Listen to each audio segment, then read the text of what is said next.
Is Monty in the Morning, the show Phoenix Magazine readers voted #1 talk radio show in Arizona. #1 during your morning commute. #1 whenever news breaks during your day. And #1 whenever and wherever you want to talk sports. Now it's time for Monty in the Morning. Hey there, Monty. Monty.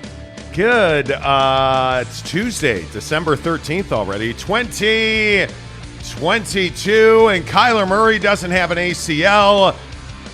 Good morning, everybody. Damn. All right, show's over. That was the entire show. We're all in mourning over verticality. My heart's just broken. Talk a lot of NFL on the show today because the NFL is king. The playoff picture is redonkulous. And little Kyler's out. What about the Pac-12 conference? How about Pac-12 football getting crazy? Let me ask you this. The UC Board of Regents meets tomorrow. What if UCLA stays in the Pac-12? Have you thought about the possibilities? What would the Pac-12 look like? What would the Big Ten do to react if UCLA stays in the Pac-12?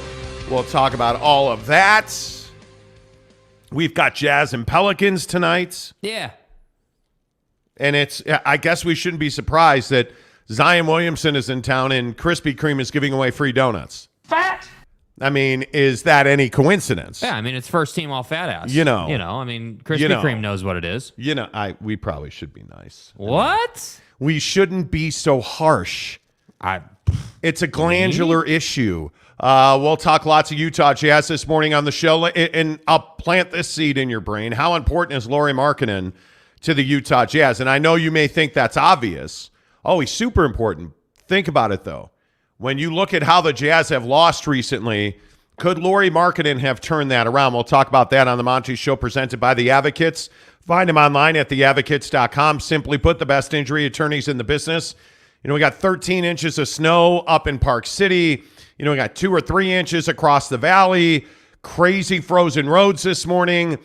If people are driving irresponsibly and they hit you because they're going too fast, they're not paying attention, they're distracted, you need to be compensated for that. And please don't believe that the insurance company that you pay every single month to represent you is going to fight for you, because they're not. That's why you call the Advocates. Your insurance company has lawyers. Why don't you? And the best part is, at the Advocates, at theadvocates.com, you don't pay consultation fees. There are no big retainers. No, friends. At the Advocates, you do not pay them a penny unless and until they win your case. Check them out online at theadvocates.com. Don't forget, for all of our friends in Phoenix, they just opened their office in Phoenix. So, yes, the Advocates are representing our great listeners and watchers in Arizona. Check them out online at theadvocates.com. There's a little chat box. You can click Chat with a Lawyer now right there on their website at The Advocates. What's up? Good morning.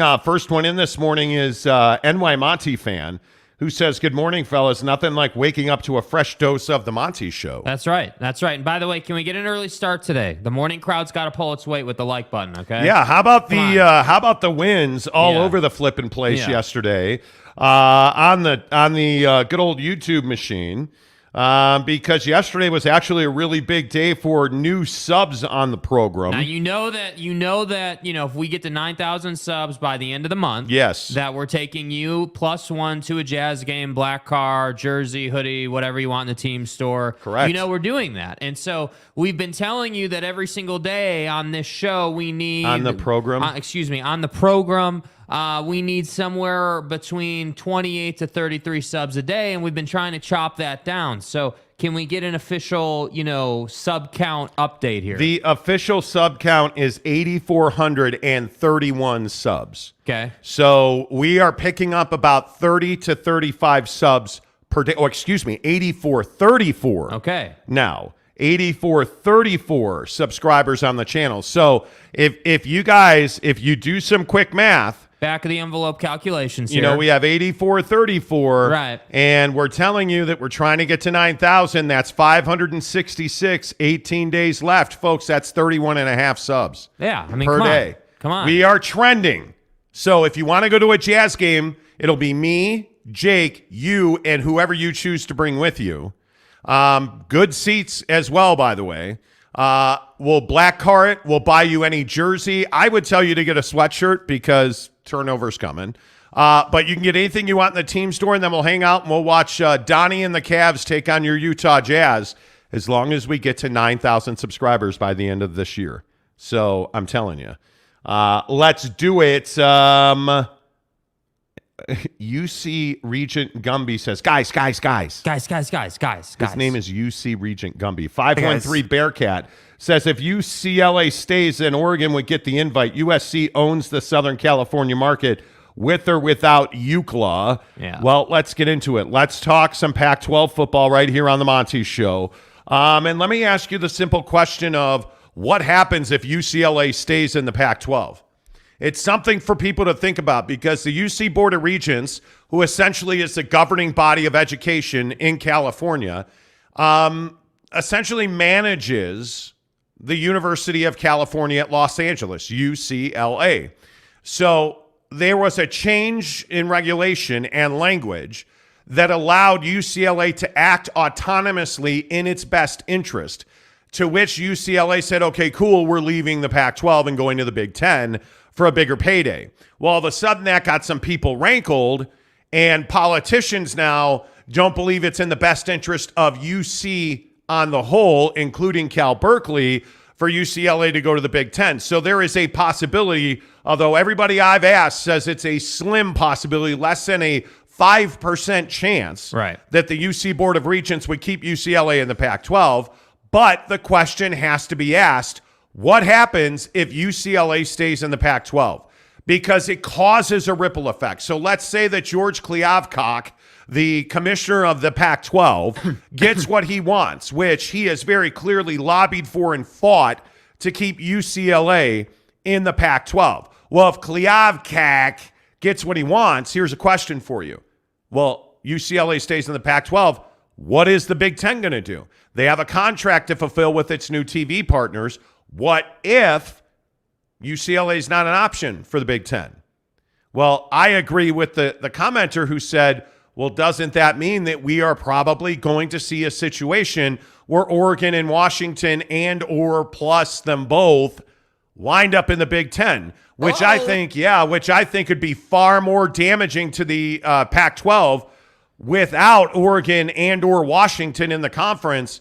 I think it's just as damaging as USC and UCLA leaving, Jake. So I don't feel like there's ultimately a good outcome here for the Pac-12. Yeah, I mean, it's obviously the conversation of, hey, who do we want to lose? Like, I think that the Big Ten is such a juggernaut in the business and money-making space of college football that you know, the Pac-12 and really what's going to be the Pac-10 doesn't really have much of a choice here. I mean, if you want to keep UCLA, great. That means, as you said, that Oregon and these other schools are probably going to leave. If you want to allow UCLA to go, then great. You know, then maybe these other schools stay, but I have a sneaking suspicion they'll still go. So to me, I don't, like, if I'm the Big Ten, I'm not even worried per se. Worried's not the word I would use about UCLA staying or going. I'm more sitting here saying, okay, let's just see what they decide to do, because hey, if you want to keep UCLA, then we'll go get Oregon and Washington, and we'll go get these other schools. And if you know, if you want to give us UCLA along with SC, then great. That's awesome. And obviously, just to be very explicit, you know, SC is not part of the Board of Regents conversation. Obviously, SC is gone either way. But my point just is when you start to package these schools together and you start to look at value and what each school and institution brings to the Big Ten, you know, obviously UCLA brings some really good value. So to me, it's not really even a negative or worried about the situation thing for the Big Ten. It's more like, you know, to your point, like, hey, yeah, we do have this TV contract, but one way or another, we're going to expand. We're going to add West Coast talent. So that's why I say I don't think they have anything to be worried about. I would more be excited. I would more be like, all right, cool. We're finally going to get an answer to this. Once we get that answer, now we can push forward and we can build the Big Ten after dark, if you will. You know, we told you all about how in this new TV deal, the Big Ten is going to take that late night West Coast slot and try to dominate that. So that's why I'm saying, hey, the Big Ten has a lot to look forward to here. And I don't think there's any reason for them to be worried or stressing or anything like that. This is just simply, hey, we're at a fork in the road. Whatever decision is made, we're going to go the other way. Like, that's just that simple. I also think this conversation about how empowered is the UC Board of Regents, I'm in line after talking to a great number of people about this in the industry. I'm in line with the belief that the UC Board of Regents can, in fact, block UCLA from leaving the conference. I don't think there's a great chance that happens, but I actually think they do have the authority to keep UCLA in the Pac-12. I mean, it would be a foolish move. I think the problem here, again, I'll go back to George Kliavkoff, the commissioner of the Pac-12. If Kliavkoff hasn't thought about the ramifications of this move, right, I would be shocked. Right. Because, again, this is a guy who has lobbied and fought hard to keep UCLA in the conference. But I don't know that he's thought beyond that. Okay, cool, UCLA stays. All right, it's a win for us. What if they leave? Okay, well, then we're going to have to react. Well, George, what if they stay? You can't tell me that the Big Ten's not coming. And the question is, can the UC Board of Regents do this? Yeah, they can. I believe they can. Will they? I don't believe they will ultimately at the end. Yeah, at the end of this, I don't believe they will. But I think George Kliavkoff better watch for what he wishes for. Yeah. Because if he truly gets what he wants, which is UCLA being forced to stay in the Pac-12, I think it is absolutely going to quicken and hasten the pace of the death of the Pac-12. Final. Because I actually think Oregon and Washington are far, far, far more important to the long-term health of the conference than UCLA is. I again maintain UCLA is irrelevant in the grand scheme of things in college athletics right now. Yeah, I mean, look at it from a business perspective. We've been talking all season long about how Oregon has the TV numbers, right? Yeah. Like, we know that Oregon tops the chart in terms of viewership, and we've talked all about how, UCLA, and really, I have to say, I even like in Alabama, I'm not sure would fill a 100,000-seat stadium regularly. I mean, that is a big ask. So, like, I just don't think that George Kliavkoff understands the ramifications of this decision. I think he wants to win. I don't think so at all. A sandbox fight, and I think that he just wants to say, hey, like, we got this done, and we saved UCLA, and we saved the Pac-12, and then we're going to get another cycle of this whole conversation about Oregon and the schools up north leaving.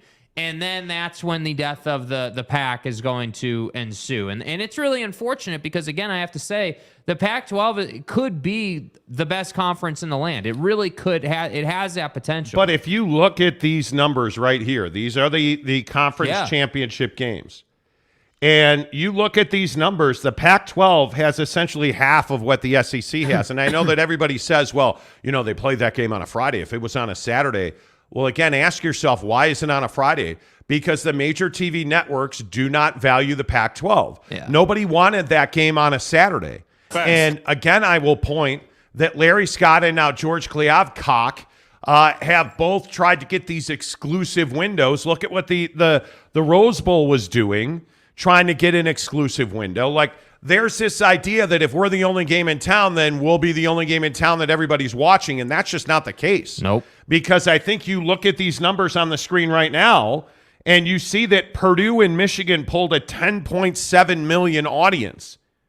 Utah and USC, the largest property, I don't think it's even arguable in the Pac-12, didn't even pull half that.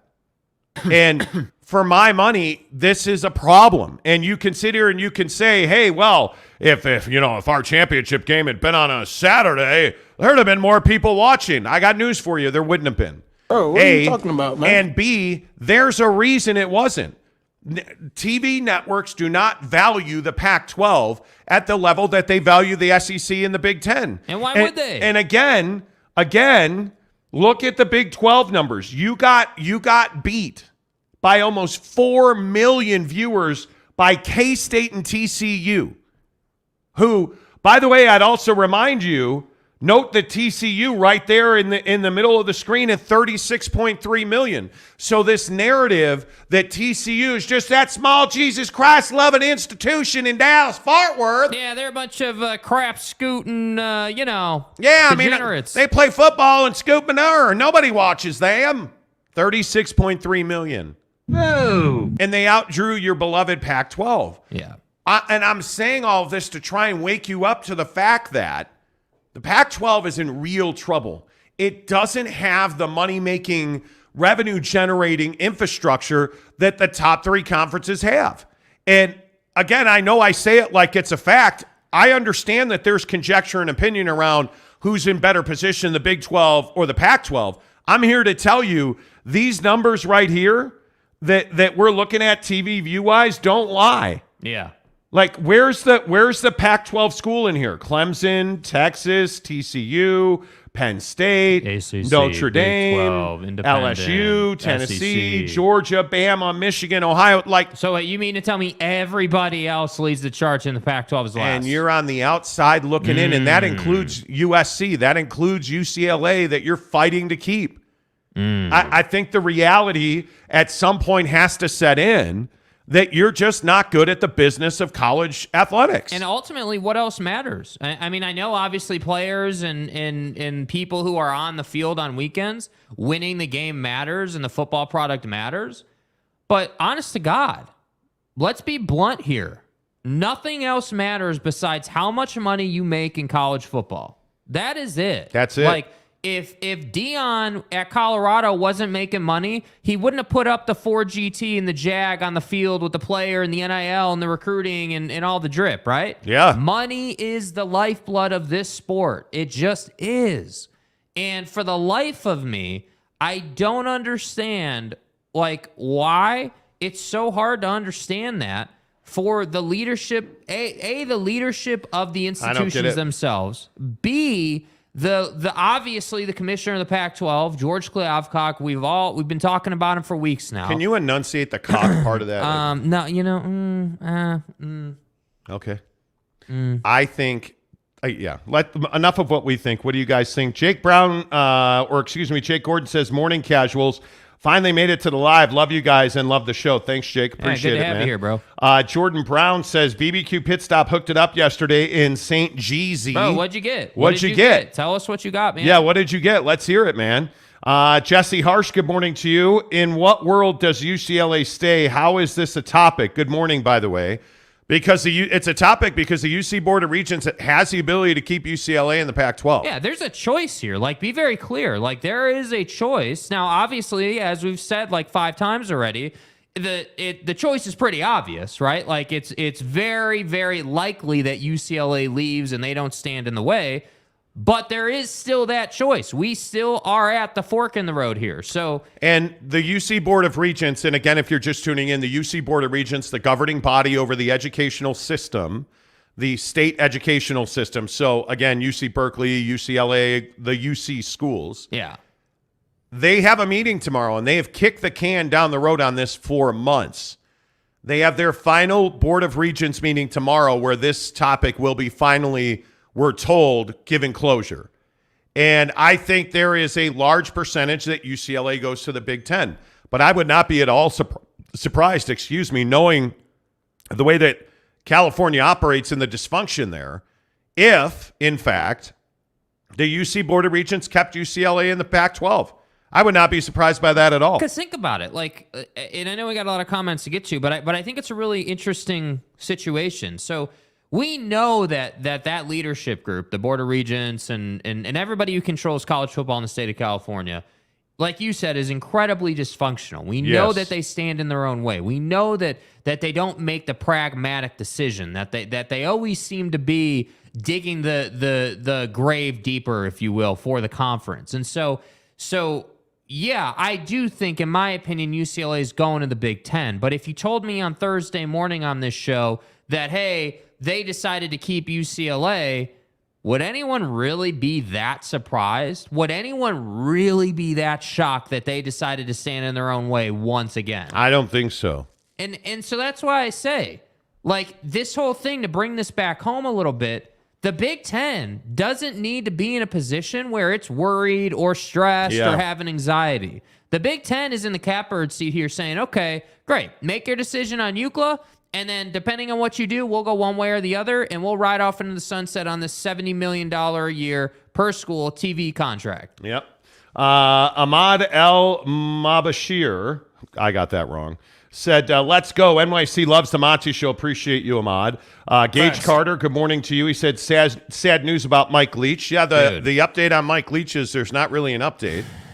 He is still in critical condition in Jackson. Some shit happened. In Jackson, Mississippi, where he was airlifted. Yeah. There's some ESPN had a report that Mike Leach was not feeling well. And Mike has congestive heart failure as a condition, which means he has extra fluid around his heart and lungs. He had really bad pneumonia this year that kept him away from the sideline.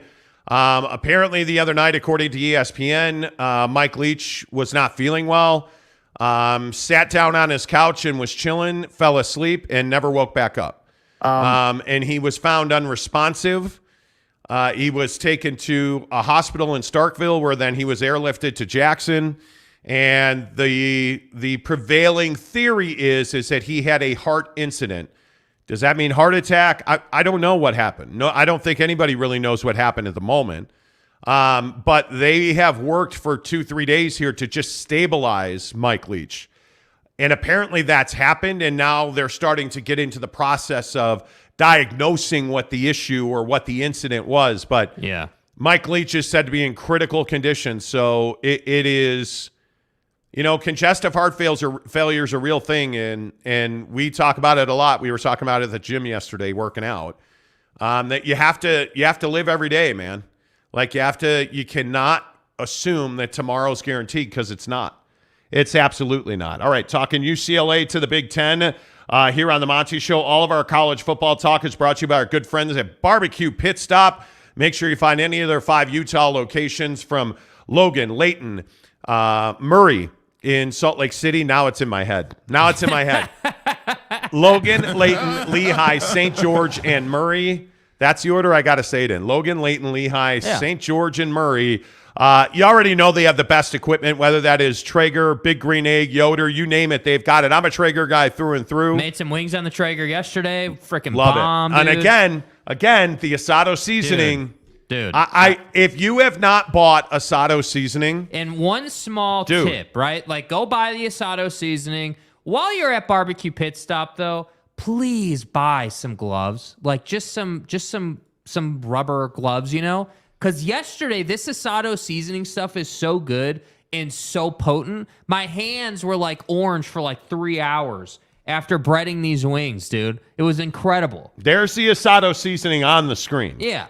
So I'm telling you, if you have not gotten the Flavor Knuckles Asado seasoning, and it's for everything. Yes. Wings, chops, steaks, burgers. I don't care what you're making on the Traeger. You got to have the Asado seasoning. I'd even put it on some fish. You can get it online at their website. In fact, if you look, you see the little chat box in the bottom left. If you go to barbecuepitstop.com, bbqpitstop.com, if you go to their website, you can chat with them online. You can shop online. Like, you don't have to leave your house. Their hookup is amazing, and the guys there are great. The guys at Barbecue Pit Stop are what you're paying for. The equipment's second to none. The meats are second to none. Every one of their stores has a butcher counter. They're all just fantastic dudes, and I'm telling you right now, man, if you're serious about gift giving this Christmas, bbqpitstop.com. Do it. Is absolutely the way to go. I love those guys. I have a lot of respect because every one of those stores is independently owned. They're obviously they're franchises, but they're independently owned. I'm telling you, they're just fantastic dudes. All right, a couple more of your comments in here. Lord Radon, good morning to you. Lord Radon. Radon sounds better. Okay, that's like a gas that kills people. Yeah. Radon. UCLA is gone. I just want to see the PAC commissioner exposed even more as a liar. Seriously, after the last meeting, how is he still employed? He's an embarrassment. But again, you have to understand that's a great question. He's employed because what he's doing, they want him doing. Right? Like, don't be confused on this. The Pac-12 thinks that it can lie its way to security and stability. Yeah. Which is not true. That's called not smoke how and it mirrors, works, dude. Right? It is. That's marketing. And I know that the Pac-12 has passionate fan bases. I'm a fan of the Pac-12. I tell you all the time. Yeah. But I'm also a realist. The Pac-12 is struggling. The Pac-12 is dying. And it's dying because they don't have the TV audience that all the other conferences have because they don't have distribution. Facts. They can't get distribution Facts. because of this UCLA, UC Board of Regents thing. And again, talking to a TV source this week, they straight up said it is unlikely a deal will come quickly after the UC Board of Regents decision. Because now what's going to happen, everybody assumes, and let's just play the assumption game, UCLA goes to the Big Ten, let's say. Yeah.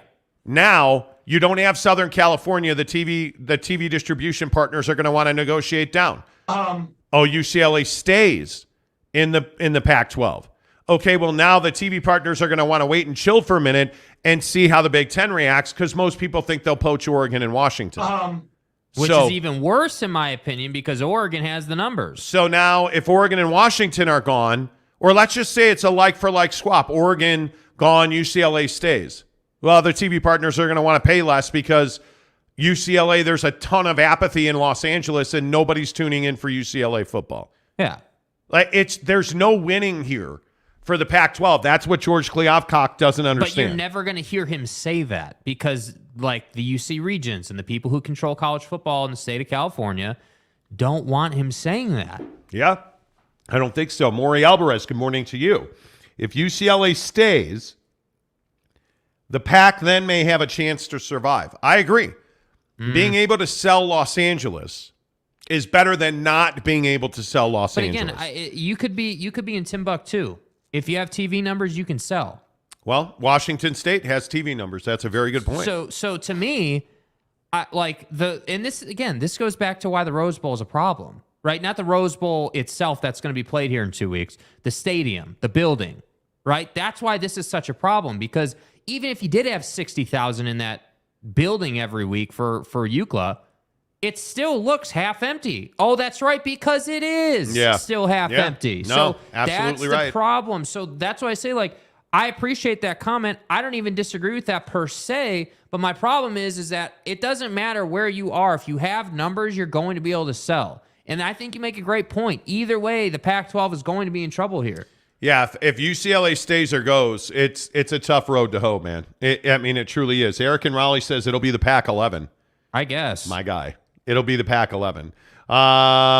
Luis Capazzo says, hit that thumbs up, people. Yeah, where are we at? Seriously, we're at 21. Okay, not bad. 21 likes. Not bad. 28 minutes into the show, not bad. So if there's 90 people watching this show right now, if everybody hits the like button right now, that would really help us. Please. Let's go. Please give us a like. We're really trying to get to 9,000 by the end of the month. The like button, if you're already subscribed and you hit the like button, it really helps us grow subscribers because it shows our content to more people. And generally, because we're freaking amazing, we just need to get people here. And then, it's all, it's good. Anyway, let's see. Josh Lovren says, Brock Heward is a football coach. I believe Leach, one of the 3 most impactful coaches of this century.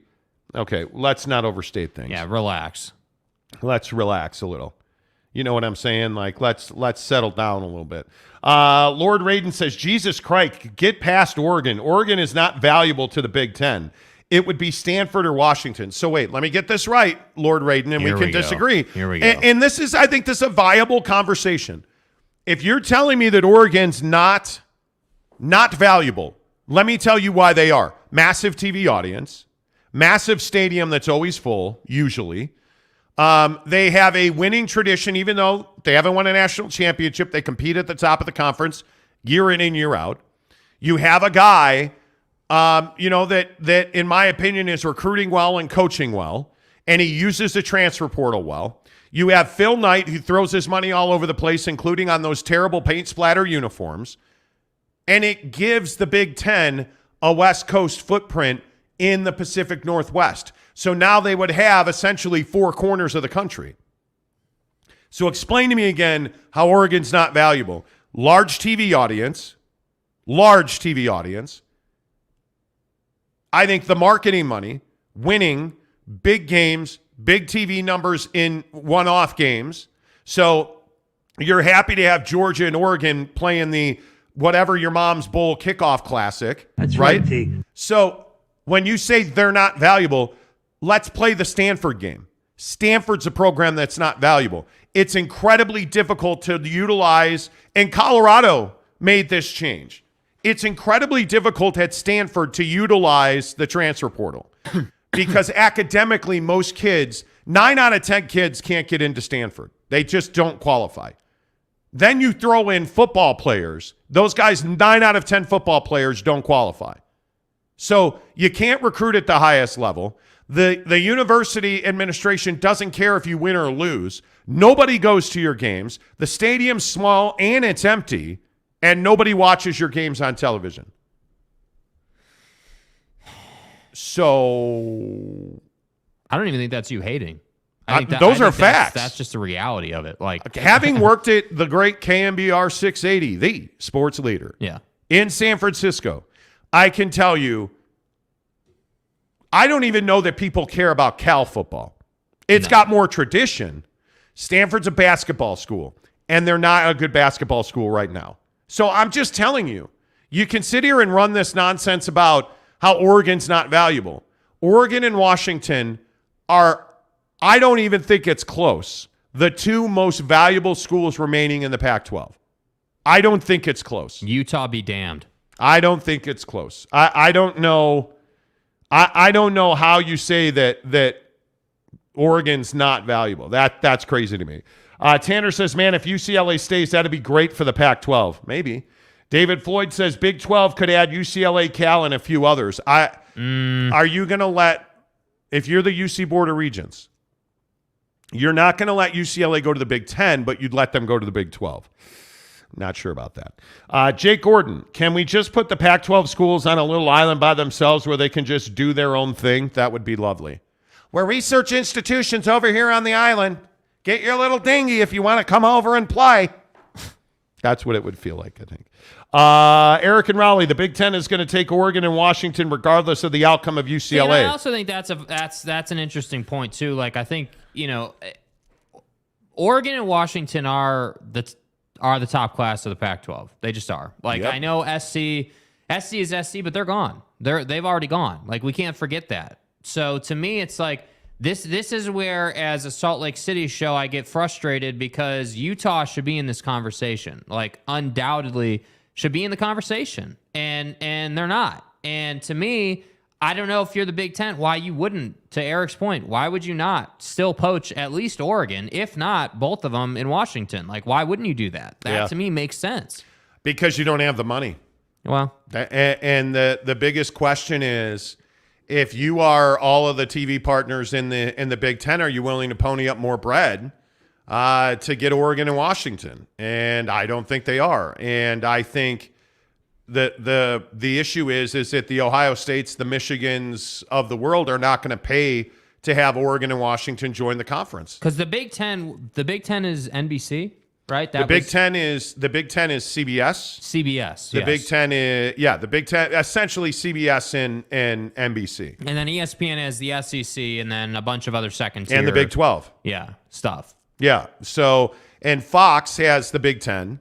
But they also have, the lower tier games of football in the Big 12 and the majority of the Big 12 basketball contract. Yeah. So it's a matter of making the money work. And again, that's why I will just keep saying, you look at this situation, like by extension here, as we talk college football realignment on the Monty Show, like this story about Oklahoma and Texas leaving to the SEC after next season. So that the kickoff of 2024, they're in the SEC because who's going to be in the Big Ten at that point? UCLA or USC and likely UCLA. So the SEC wants to be on level ground, which for the TV partners aren't going to stand in the way of that. They want that. Yeah. So all of this makes sense, right? The question is, like, look at the Big 12. Is the Big 12 going to be viable the way it is now by adding these 4 schools and subtracting Texas and Oklahoma? Well, the question is, how long does it take Oklahoma to get their head out of their ass and become a good football program again? Because with all due respect to Brett Venables, the head coach, he had a disastrous season. And with all due respect, he's on the brink. And If this is a bad season, there will be a new coach at Oklahoma going into the SEC. Yeah, they don't have time to sit around. Yeah, they're not. Yeah. And I say the same thing about Sark and the guys at Texas. And I that staff is loaded. But Sark seems to find a way a lot of times, at least. At least with Sark, you can be like, well, he's kind of been there. But how long are you willing at Texas to be good, not great? Oh, they're incredibly willing. You're going into the SEC. You're not doing anything for 5 years. There's no question. I see, and I just think that's I don't agree with that. I think when you go from a conference like the Big 12 and you go from that to the SEC, it's a very small jump.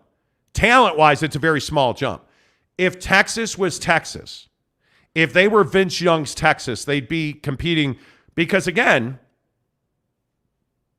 the SEC is good. It's not great. It's not deep. There are no top-to-bottom deep conferences in college football. Mm-hmm. There's not. But are you telling me that if Texas had been the program it should have been, they're easily on par with Ole Miss right now? In my opinion, you put Texas can play with anybody. I didn't say they could beat anybody. They can play with anybody. Notice that they take teams to the brink, especially at DKR. Yeah. They'll take you right to the limit. Yeah. But Bryce Young's going to find a way to beat Texas because Texas is going to let that happen. Yeah. At what point does Texas stop letting that happen?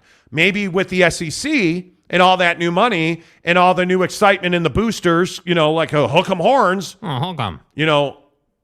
Maybe that injects new energy. More NIL money, more ability to recruit, more ability to leverage the portal. I don't know. But what I'm telling you is the jump from the Big 12 to the SEC is not the jump from independence to the Big 12 for BYU. Right. It's not Utah jumping into the Pac-12. That's not what this is. So it makes sense for Oklahoma and Texas to go early. It makes sense for USC and UCLA, Texas and Oklahoma, to all make their moves at the same time. Yeah. And it makes sense then for whatever the Big 12 is going to do it before kickoff of next season. Yeah. Because the Big 12 cannot sit here and idly wait. And I'm not talking about adding Gonzaga to the basketball world. Because you can add just basketball, but that doesn't give you that fourth time zone that Brett Yormark has talked so much about. Dude, like there'd have to be other moves. Guys like Radon, like the West Coast is valuable. Josh Lovren says, or Eric and Rowley says, excuse me, for junior colleges, California already separates from the rest of the country. Why not just separate from the NCAA too? I don't think it's viable. And now you're getting off the reservation. I don't. Josh Lovren says, Big Ten wants old money schools. See, and I've asked about that. I think what the Big Ten wants is schools that they can put their thumb on. I don't think they want old money schools because Stanford ain't an old money school. I got news for you. Stanford does not spend money on athletics. They're not an old money school. You look at Cal, is not an old money school. USC, UCLA, is UCLA an old money school?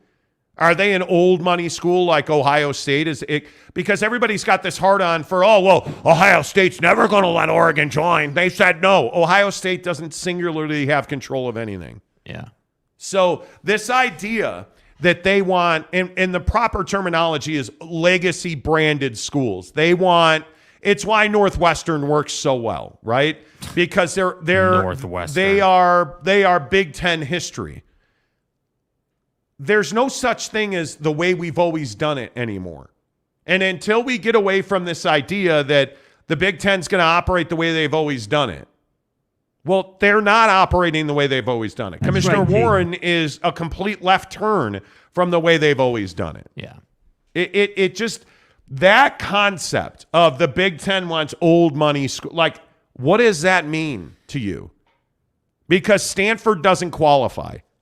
The only attractive thing about Stanford is their academics from the standpoint of they can lift the caliber. They allow you to say, we're a conference of higher learning, right? Like they allow you to continue to say that if you were to add a Stanford. But they're not some 1,000-year-old school that's funded by Uncle Joe who's 15, family lines deep with money. That's not like, I don't know. I just like the Nebraskas and the Northwesterns and like all these schools in the Midwest that are just chilling and playing football, even though they never get into the college football playoff. Like, cool if that's what you want, but I don't know. That just doesn't. That's not real scintillating. I'm telling you now, this idea, like, again, Josh, with all due respect, Josh says Oregon has wiggle room because of Nike Phil Knight money.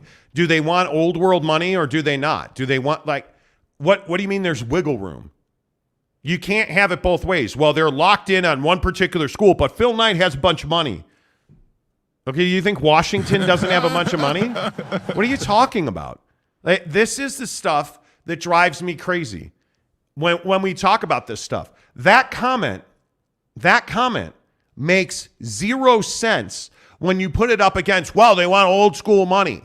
Yeah. That makes no sense at all. And I think this is what we do in sports. We try to overcomplicate things. Yeah. Let's see. Jake Gordon says, isn't Arch Manning going to Texas? He is. Yeah. By the way, doesn't the early signing period start December 21st?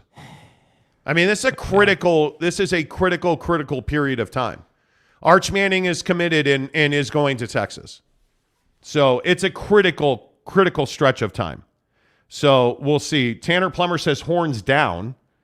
Okay. That's cool. Gonzaga. Q sound. Oh my God, just like that. That's right. Oh my God, just like that. That's right. Gonzaga. T. Wells says you have two teams in the SEC, Alabama and Georgia. That's it. The rest of the SEC is average at best. LSU would do some things. I think Ole Miss. I think Arkansas gave some teams some trouble. You know, not that they're some great team, but they definitely gave some teams trouble. I mean, you look at the West. I think Mississippi State, Alabama, and LSU are far better than average. I think Ole Miss, I don't know what the lane train has at Ole Miss right now. I don't know. I think that's an interesting question. I think that's up for debate. I think they are, yeah. I think Arkansas, Auburn, and Texas A&M, Jimbo Fisher's an abject failure. Yeah. In the East, Georgia, Tennessee, and South Carolina are not average. Yeah, Kentucky, Florida, Missouri, Vandy, they're all average. I agree with that. But look at the Big Ten. If you look at the Big Ten, that's a two-team league. That is a two-team league. That is Michigan, Ohio State, and they're both in the East, and then everybody else. Penn State's an average team. Penn State is not better than LSU. Penn State, I don't know that Penn State's better than Ole Miss. Mm-hmm. I'm just not a Penn State believer. Like, and I get it. You're 7-2, but you're not nearly the best defense in the conference or the country. I mean, what separates Penn State? It's not that they don't score on par with anybody else. They don't stop people on par with anybody else. Well, what separates them is their proficiency in creating nationwide scandals. Well, there is that. I mean, you look at the Big Ten West, that's embarrassing. Yeah. In the Big 12, that's what I mean. We're trying to have a football conversation here, right? Well, we're having a business conversation. Yeah. This isn't about wins and losses. You guys got to understand that. Like, it is about money making, TV viewership, like branding, marketing, NIL. Like, that's what this is about. This isn't about whether Northwestern's winning a championship anytime soon, right? What is it about with Northwestern? Hey, it's a legacy brand that people want to be a part of, even though they suck every year. And I hear every time in the first 5 weeks of the year, oh, Northwestern is a perennial power in the Big Ten. And then they're like a 3-win team, right? Yeah. Nobody cares. Like, all they care about is making money. And again, Josh Lovren says old money equals traditional brands. So is Oregon not a traditional brand? Is Washington not a traditional brand? Is UCLA not a traditional brand?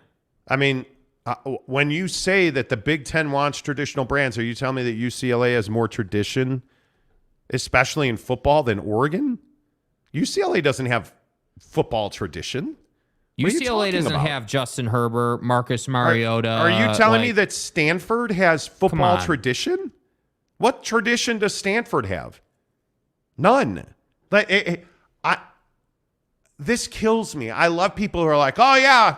Like, what tradition does Stanford have that Oregon doesn't? This is like when they say. This is like when people say the Conference of Champions. We have all this tradition. Yeah, great. In badminton, right? We're not talking about badminton here, guys. We're not talking about table tennis. We're talking about football. My God. Let's see.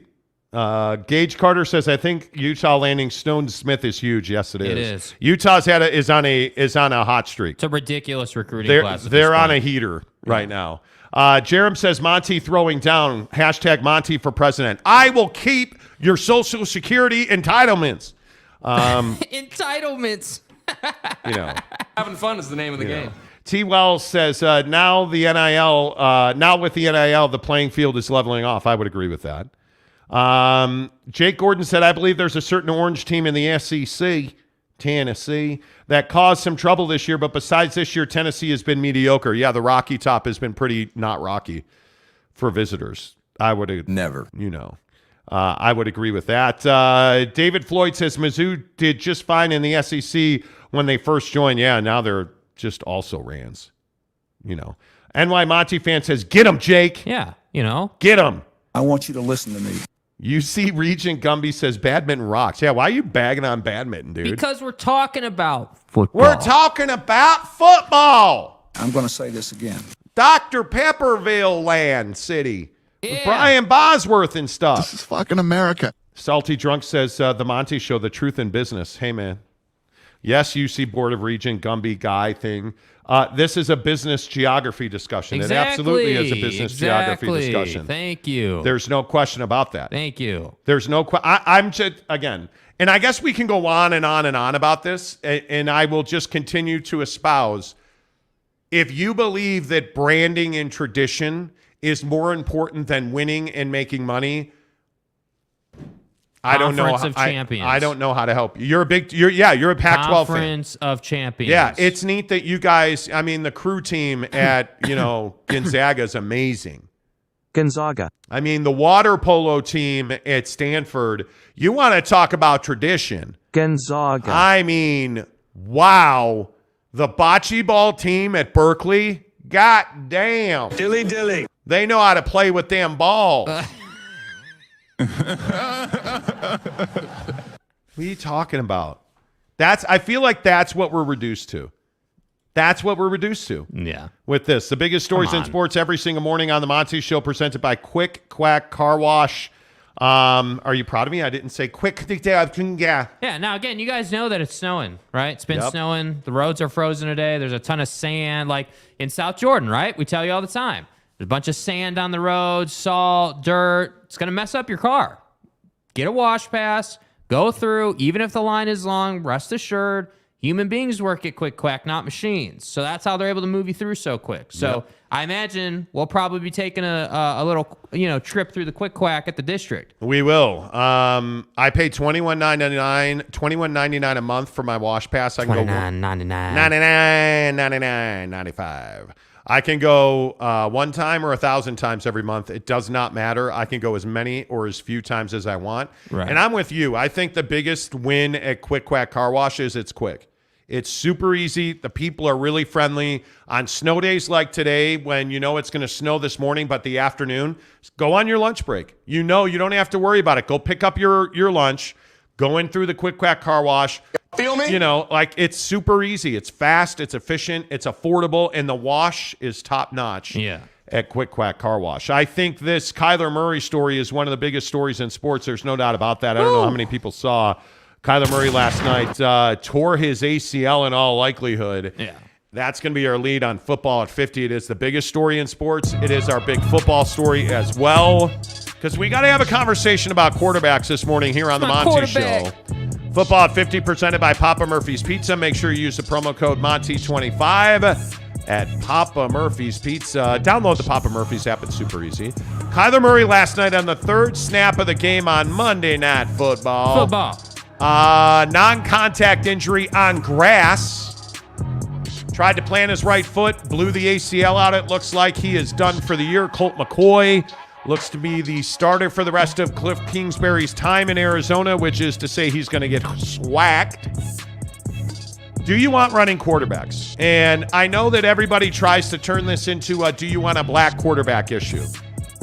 It has nothing to do with the race of the quarterback. I will point to Lamar Jackson. I will point to Kyler Murray. I will point to all of these guys who cannot stand in the pocket and deliver the football. And their first instinct is to run and get crazy and try to make plays. I look at Zach Wilson, same guy. Kyler Murray last night, very similar injury to Zachy Poo. Zachy Poo avoided the ACL. Kyler Murray, it looks like, did not. I'm telling you again, the reason I am with the Ravens on not paying Lamar Jackson is he has to get outside of the football to be outside of the pocket to play his best football. It's a mistake. Yeah. You cannot invest in a quarterback who cannot thrive inside the pocket.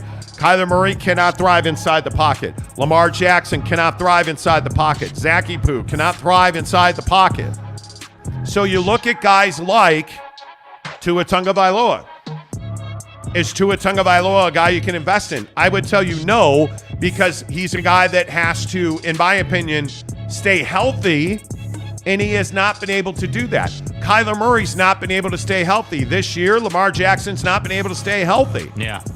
Can't invest in that guy. Joe Burrow, he blows his knee out. Was it a fluke? Was it Tom Brady all those years ago? Tends to seem that way because Joe Burrow is back, and it looks like Joe Burrow is playing great football. Josh Allen, right? You've got Patty Mahomes, might be the best example in this conversation. You notice that Patty Mahomes doesn't run because he likes running. He only runs when he's forced to run. You notice how often when you watch Chiefs football that he's rolling out of the pocket but not running past the line of scrimmage. What about Joe Burrow? Joe Burrow, right? Joe Burrow, Josh Allen, Can we just agree that saying Joe Burrow is better than saying Joe Burrow? Joe Burrow. Joe Burrow. Joe Burrow. Forrest Gump. Joe Burrow. All these guys that just chill in the pocket, they are relatively healthy. Now, they take their fair share of hits, and it's football. Like, it's football. You're going to get hit. But isn't it funny if you channel somebody, like if you channel Forrest Gump saying, Greenbow, Alabama, and then you say Joe Burrow, it's very much the same cadence. Right. I agree with you. Yeah.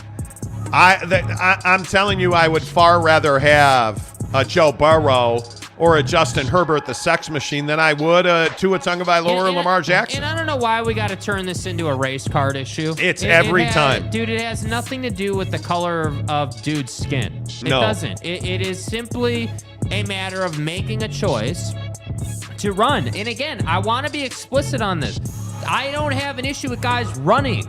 Running's not the issue. It's when you run regularly. Justin Fields, why does he take so many hits? Because he's running, because he doesn't know his scheme and he doesn't know where his guys should be. So he's late, and then he's got to panic, and then he's got to run, and then the middle linebacker eats you for lunch on the sideline. Like, that's what happens. So to me, Justin Fields, Kyler Murray, dude, Jalen Hurts was a guy who ran too much his rookie year. Yes. He ran way too much, and now what has he done? He's adapted his game. He's grown. He has developed. He's changed into a pocket passing quarterback that has the threat of running, so you have to respect it, but he only runs when he needs to. And that's the difference. And so to me, it's like you knew that Kyler was going to sustain a major injury at some point. You knew it was going to happen. And, kudos to him that he's put it off for so long, right? Like he hasn't had this happen before, but now we're here.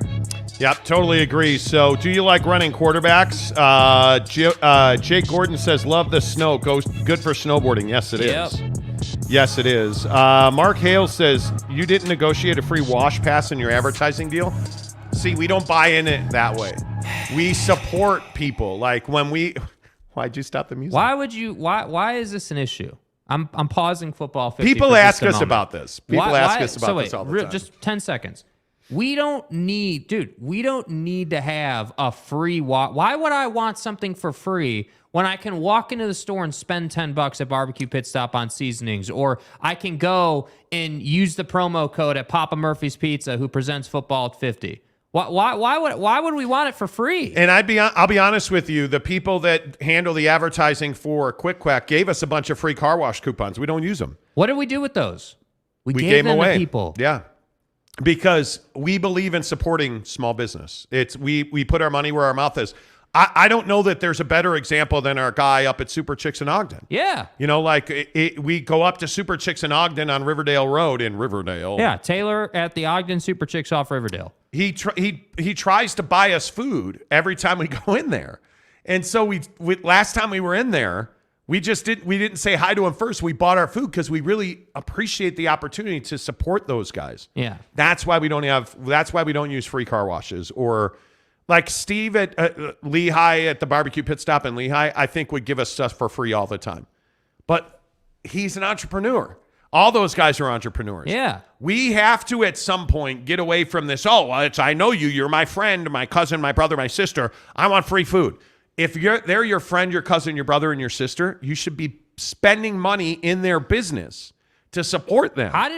Real quick, how did we find Barbecue Pit Stop? You go all the way back in the day. How did we find them? We wanted a smoker. Yes. I had never heard of Barbecue Pit Stop. We go into Home Depot, right? Because it's Home Depot. Okay, great. They got smokers there. Everything's awesome, beautiful, amazing. And I said, wait, why are we going to spend our money with a big box when there has to be in the state of Utah a locally owned and operated barbecue equipment store?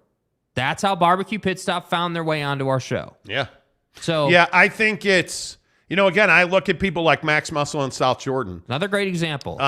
Taylor and Caitlin Reed own Max Muscle in South Jordan. I know they're friends of mine personally. I don't take things for free from them. They have a supplement company called Surge Supplements. Yeah. And we do some endorsements for them on social media. We do social media campaigns.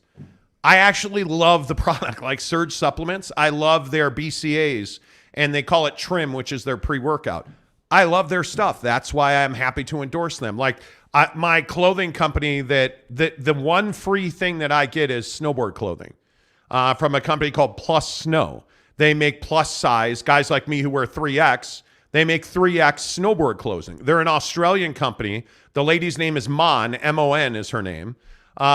She's an individual entrepreneur in Australia, and she happens to make plus size snowboard clothing. So she gives me clothes. I create content for her. But you got to make the world go round. Spend your money. Yeah. Okay, there's the world. Back to your regularly scheduled football at 50. Jeff Johnson says nobody making it to TB12's age in the NFL anymore. They're not. But again, how is TB12's longevity made possible? With his mind. With his money. He has put a ton of money into his body. I absolutely. Did you see Drake Greenlaw, the linebacker for the 49ers? Mm-hmm. Drake Greenlaw intercepts Tom Brady. After the game, has the football and asks Tom to autograph it, to which Tom did, no problem. And people are ripping Drake Greenlaw for that. Why would you rip Drake Greenlaw for that? That's the best professional athlete in any sport ever, Tom Brady. Okay, sorry. And I intercepted him. We got something going on here with this Phil guy. Okay, Phil. What are we doing? Yeah, dude, we need to. What are we doing? That. Now I gotta hide you, and I gotta report your comments for hate speech. Yeah, that's not cool. What are we doing? Why would we harassment or bullying? But yes, what your point was, that linebacker goes up to TB12 looking for an autograph on the ball that he intercepted. It's crazy. I don't know why people do that. I honestly do not. Because I think they admire Tom. Like, I think Tom is a hero. But why are you ripping Drake Greenlaw for getting the autograph? Why do people do that? Yeah.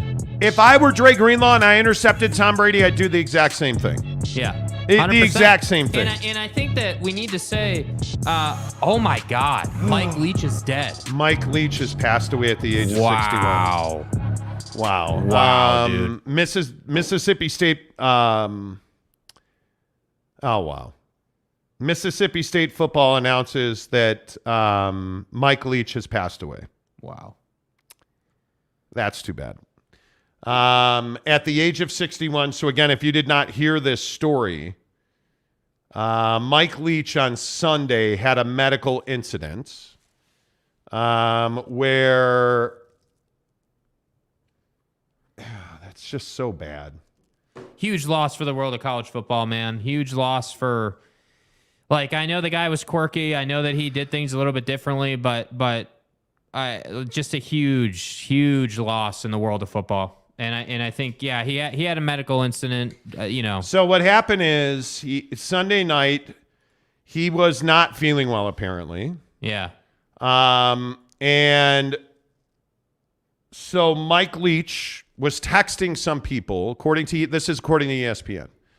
Mike Leach on Sunday night is texting some people and then sits down on his couch and dozes off and apparently never regained consciousness. He was found sometime later, unresponsive. He was taken to the hospital in Starkville, Mississippi, where he was found to be really critical. So they flew him to Jackson, Mississippi, and he has now passed away this morning at the age of 61. And you just don't have guys like Mike Leach that come around very often. Yeah. And Mike Leach is a guy that, I'm fortunate to have had really good interactions with Mike. My old radio co-host, Kyle Gunther, had a really good relationship with Mike Leach. Really appreciated him. They had very similar personalities. They both loved aliens, dinosaurs. They had that unique relationship. And so I have vivid memories of Gunther and Mike Leach, talking and, just at Pac-12 Media Day, having conversations. It's just, there aren't guys that come along like Mike Leach very often. Yeah. And Mike was controversial. There's no doubt about that. That Mike Leach was a guy that didn't always do it the way people wanted it done. Correct. At any of his stops, whether that was Texas Tech, Washington State, Mississippi State, it almost doesn't matter. But the hard part here is that Mike was a really good human being. Mike was a guy that, by all accounts, was affable, easy to get along with. You liked being around a guy. He was one of those guys that you wanted to be around. Totally. So Totally. it's really difficult this morning. The breaking news that Mike Leach has passed away. When you think of coaches in your lifetime, who comes to mind?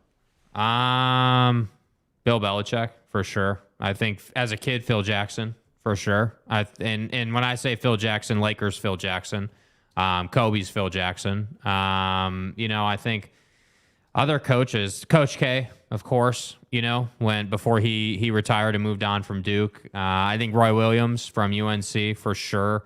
I'm sure there's more. I'm trying to think. As a kid, Lovie Smith as the Bears head coach was my Bears head coach as a kid. Wow.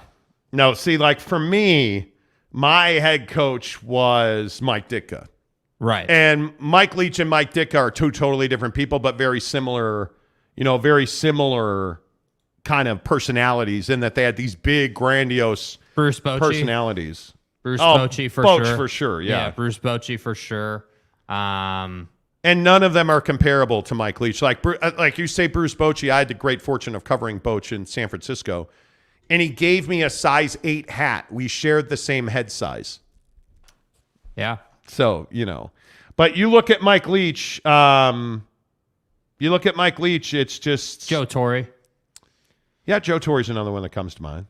But you look at Mike and you look at the things that he did and the places he's been and, just putting Texas Tech, all the things he did with the military at Texas Tech, it just, it really is unfortunate that guys like Mike Leach don't get to live forever, he's the pirate for a reason. Yeah, dude. So, yeah, really tough news day. this morning. Sad day in college football for sure. Yeah, no doubt about it. I wonder what an individual like Nick Saban will say on this. I wonder what, Mike Leach's peers will say in his stead. I think that this is where I would expect someone of Nick Saban's caliber of, who are other.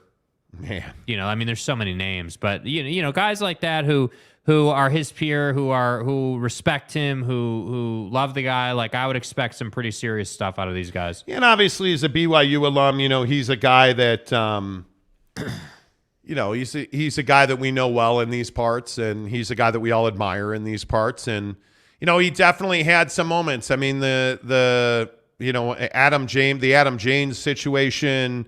Ultimately his firing over that. Him as a TV analyst, I thought was awkward and amazing at the same time. Yeah, he's one of the best to ever do it in press conferences. I know, all jokes aside, that's something that I think defines coaching legacies. I think, Like, who is Bill Belichick if he's not the savage that he is in press conferences? Like, how do we remember these different guys, for how they handle the press? Like Mike Leach is super unique, and Mike Leach is someone that absolutely positively had a huge impact on college football. There's no question about it. Yeah, it's really difficult, man. Like it's just really, really difficult. And you read Pete Thamel. If you don't follow Pete Thamel on Twitter, I think you're doing it wrong. Mike Leach, according to Pete Thamel, Mike Leach suffered what the university initially described in a release as a personal health issue, which we now know was a heart attack. Yeah. And I was trying to be careful about it earlier. And if you're just tuning in, breaking news this morning that Mike Leach has passed away at the age of 61. He had congestive heart failure, which basically means you're on the clock. So your heart, your heart and your lungs essentially have liquid issues, where you have fluid that surrounds your heart and your lungs. He had a really severe case of pneumonia this year. And again, it looks like he had a major heart attack and he never recovered. Sunday night, he had a major heart incident and he never recovered from that. So Mike passed away today. And yeah, so many people with thoughts. And my Monty fan says, wow, that's big news. That's too bad. Indeed it is. Rip Mike Leach. Gumby says, Jesse Harsh says, damn, BYU alum, national treasure for sure. It's just, and we appreciate, Cam Harrison says, rip to a legend, Mike Leach. Jordan Brown says the pirate.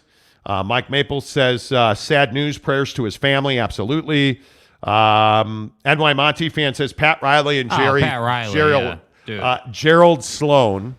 For me, very clearly, the coaches of my lifetime, guys like Mike Ditka, guys like, when I think of basketball, I think of Doug Collins. As a young Chicago Bulls fan, Doug Collins was my first real, influential Bulls coach that really I cared about with Michael Jordan. But then having spent so much time around, a guy like Phil Jackson, at both the Bulls and the Lakers, I just look at all of these guys, and football coaches are just different. Mike Leach is just a different cat. And I think that it's just really difficult. Dude was coaching football, 10 days ago? Yeah, last weekend. And now he's dead. Yeah, it's really unfortunate. Holy cow. And if you look at, this morning you're feeling for a guy like Sonny Dykes and Cliff Kingsbury, and Lincoln Riley comes out of the Mike Leach coaching tree. You just, you can't even, you can't even put words into it. How is Kyle Whittingham feeling this morning? Yeah, obviously Witt and Leach have a relationship. Yeah, it shocks the world. There's no way around it. It shocks the world of college football. It shocks the system. It makes you put things into perspective. And again, this is what we always talk about on the show. You have to be grateful for the day, you know? And I think that Mike Leach was, clearly a hell of a human being and hell of a football coach. And I think that Mike is going to be remembered for a long time, and I hope that future generations are able to catch wind even a little bit of what he was like. Yep, I agree. David Floyd says, I met Leach multiple times in Lubbock. He was a great guy. As a Texas Tech fan, the whole Mike Leach situation sucks. Yeah, it does.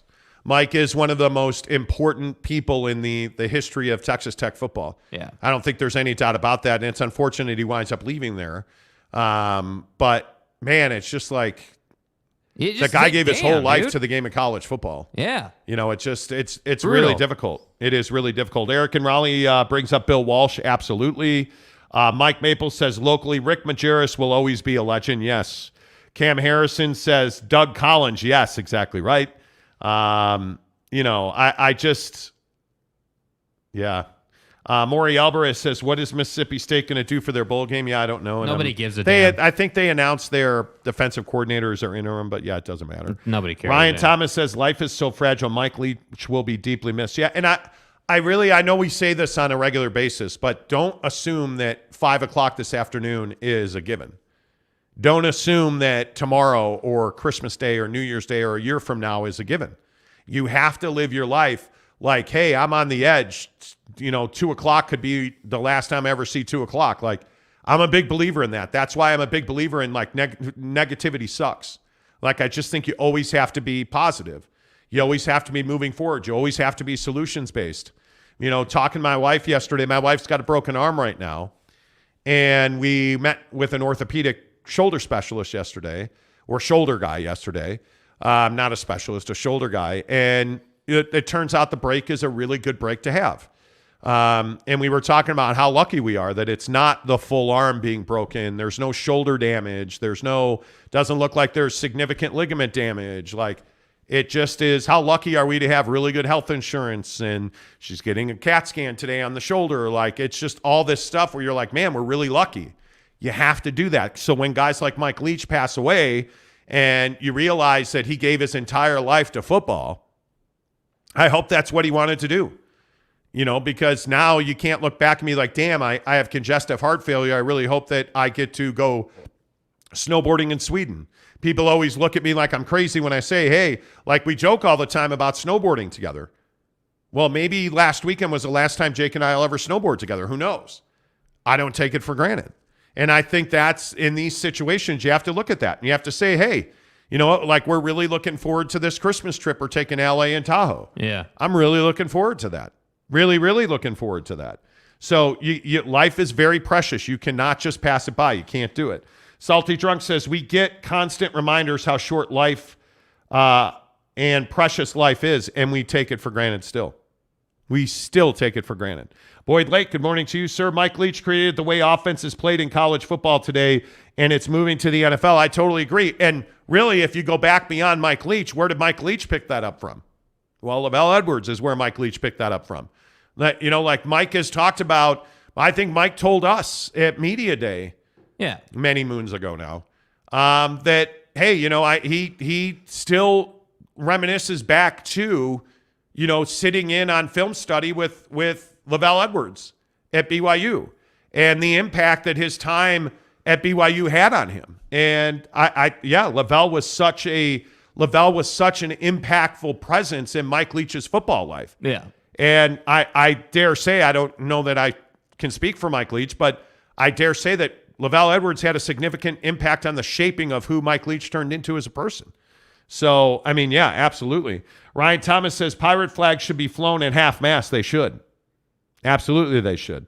Tanner says Lavelle Edwards, Leach's mentor. Correct. I love seeing Mike Leach on the sidelines and press rooms. Fat little girlfriend. Classic stuff, yeah. Exactly. Tulin says air raid offense was my favorite offense to watch. Yeah, man. Like, it's really unfortunate. So, again, if you're just tuning in this morning, the unfortunate breaking news that we've all kind of been assuming was coming. We were waiting. Yeah, Mike Leach, the legendary football coach, BYU alum, dead at the age of 61 this morning from a heart condition. And if you don't know the story, I'll say it one more time before we move on here on the Monty Show. Mike had he was dealing with congestive heart failure. Which is, for those of you who don't know, so I saw somebody asking, I'm sorry I didn't bring it up, but congestive heart failure is not a heart attack. Congestive heart failure is a condition that can lead to a heart attack. So when you have congestive heart failure, your heart and your lungs essentially don't work well.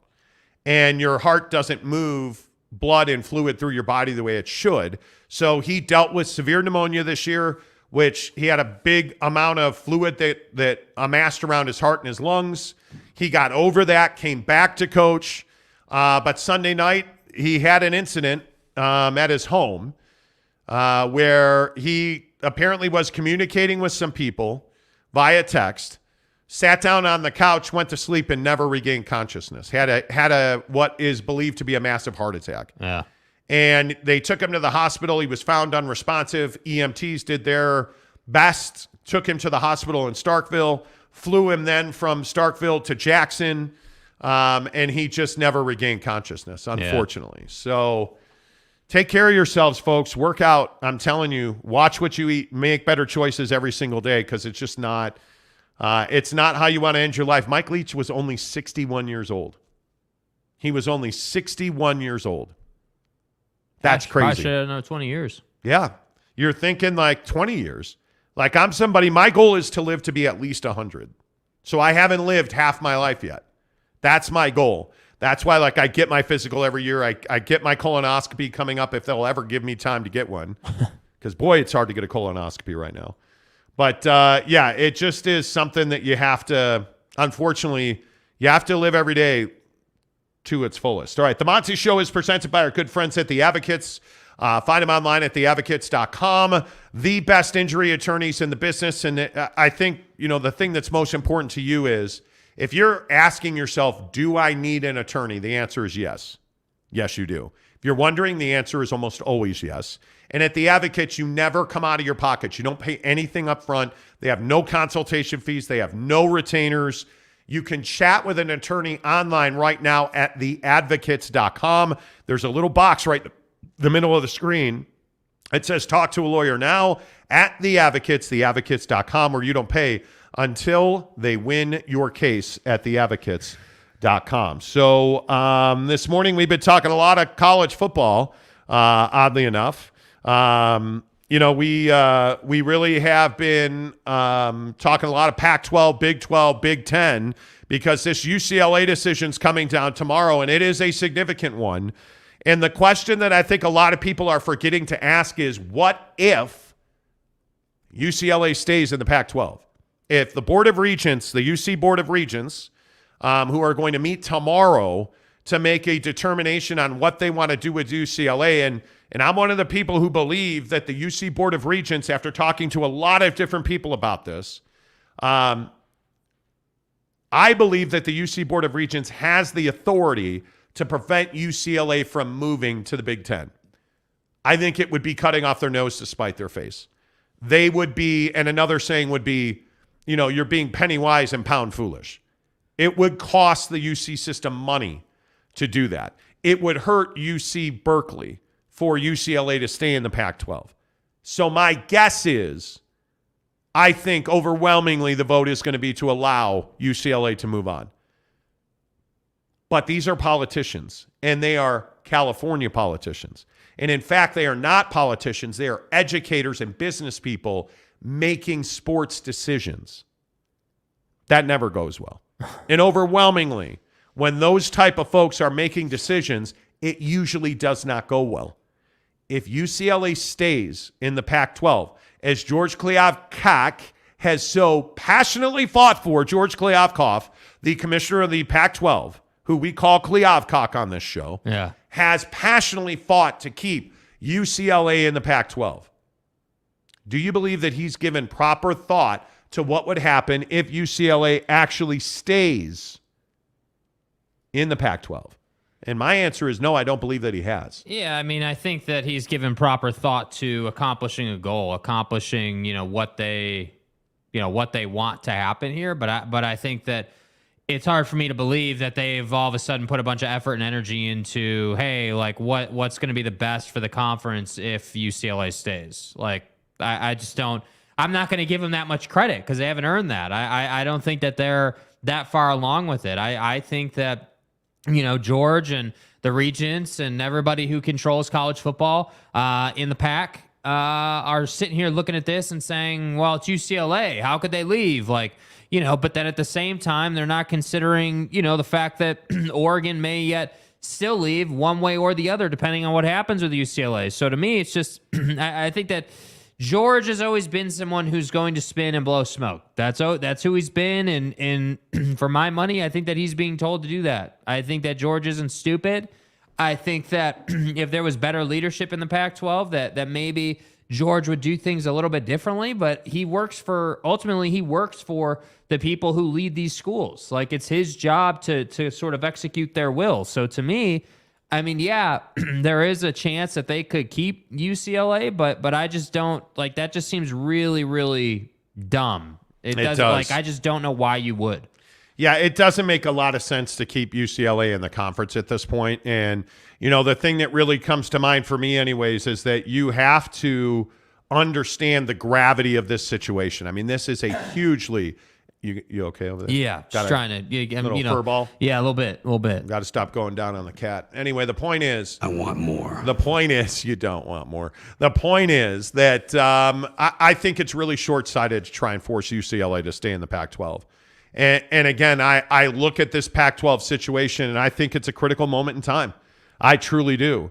And yeah, by the way, I do think this is absolutely the biggest story in Utah sports, because I think this has a massive, a massive seismic impact on the rest of the members of the Pac-12, including the Utah Utes. And I think it has a massive seismic impact on the rest of the Big 12, including the BYU Cougars, because if UCLA is forced to stay, it's going to create another set of movement in college football. Because also, don't forget, I think one of the other interesting things here is Oklahoma and Texas are now poised to join the SEC in 2024. Why is that significant? Because it is the same time frame that USC and UCLA are scheduled to join the Big Ten. And if UCLA is forced to stay, somebody else is going to fill that spot. Yeah. Because you and I damn well know that the Big Ten is not going to give their TV partners a rebate. That's not going to happen. They are going to replace UCLA, and I would guess that they would replace them on a larger scale with multiple new members. I would think Oregon and Washington. Well, what does that do to the Big 12? I think what that does to the Big 12 is that says, okay, hey, Texas and Oklahoma hit the road, because they're already exiled. Texas and Oklahoma are not part of the information pipeline in the Big 12. When the commissioner meets with the membership, Brett Yormark is no longer meeting with Texas and Oklahoma. Yeah. When they get together as a conference, the presidents don't talk about confidential, logistics and planning with Oklahoma and Texas. They exclude them from those conversations. I think the Big 12 would be happy to see Texas and Oklahoma walk out the door. I think, frankly, the Big 12 would be thrilled to see UCLA stay in the Pac-12, because that's going to open up a can of whoop ass on the rest of the Pac-12 membership, because I think it's going to force Oregon and Washington to the Big Ten, and I think it's going to force Arizona State, Utah and Colorado to really evaluate themselves inside of the Pac-12 as members, especially with Deion Sanders getting the way of life completely changed in Boulder now, who are going to, did you guys hear this? And I think this is a big story, that the guys at Colorado Boulder, they are now willing to accept transfer credits, because historically the transfer portal has been a waste. Carl Durrell talked all about this during his time as a football coach at Colorado. He just did not use or engage in the transfer portal because none of those players could bring their credits with them. And there's not a kid in the country that's going to just throw away schoolwork and do it all over again. And the other issue is, when you throw out those credits, they're not eligible to play football at Colorado. Yeah. Well, now the folks at Colorado Boulder have said, yeah, bring your credits. We're allowing you to transfer now, and your credits will transfer over, which is a remarkable turn of events. Because you see the yellow brick road being laid out for you. Yes, I mean, absolutely. you don't have a choice. Like, again, this is why I say, like, don't talk to me about Stanford or old money or the way it used to be or how it's been.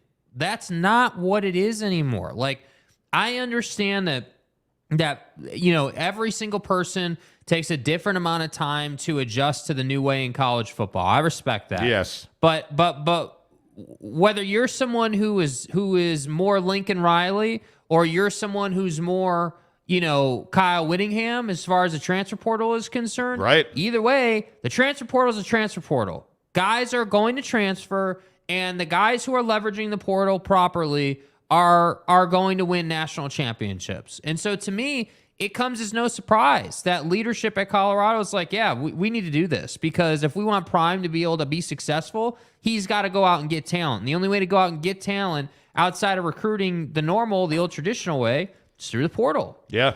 And I think it's absolutely gigantic. You look at the way that college football is more and more, and maybe I'm the only one who notices this, and maybe I notice this because I live in a massive college football market like Salt Lake City in Utah.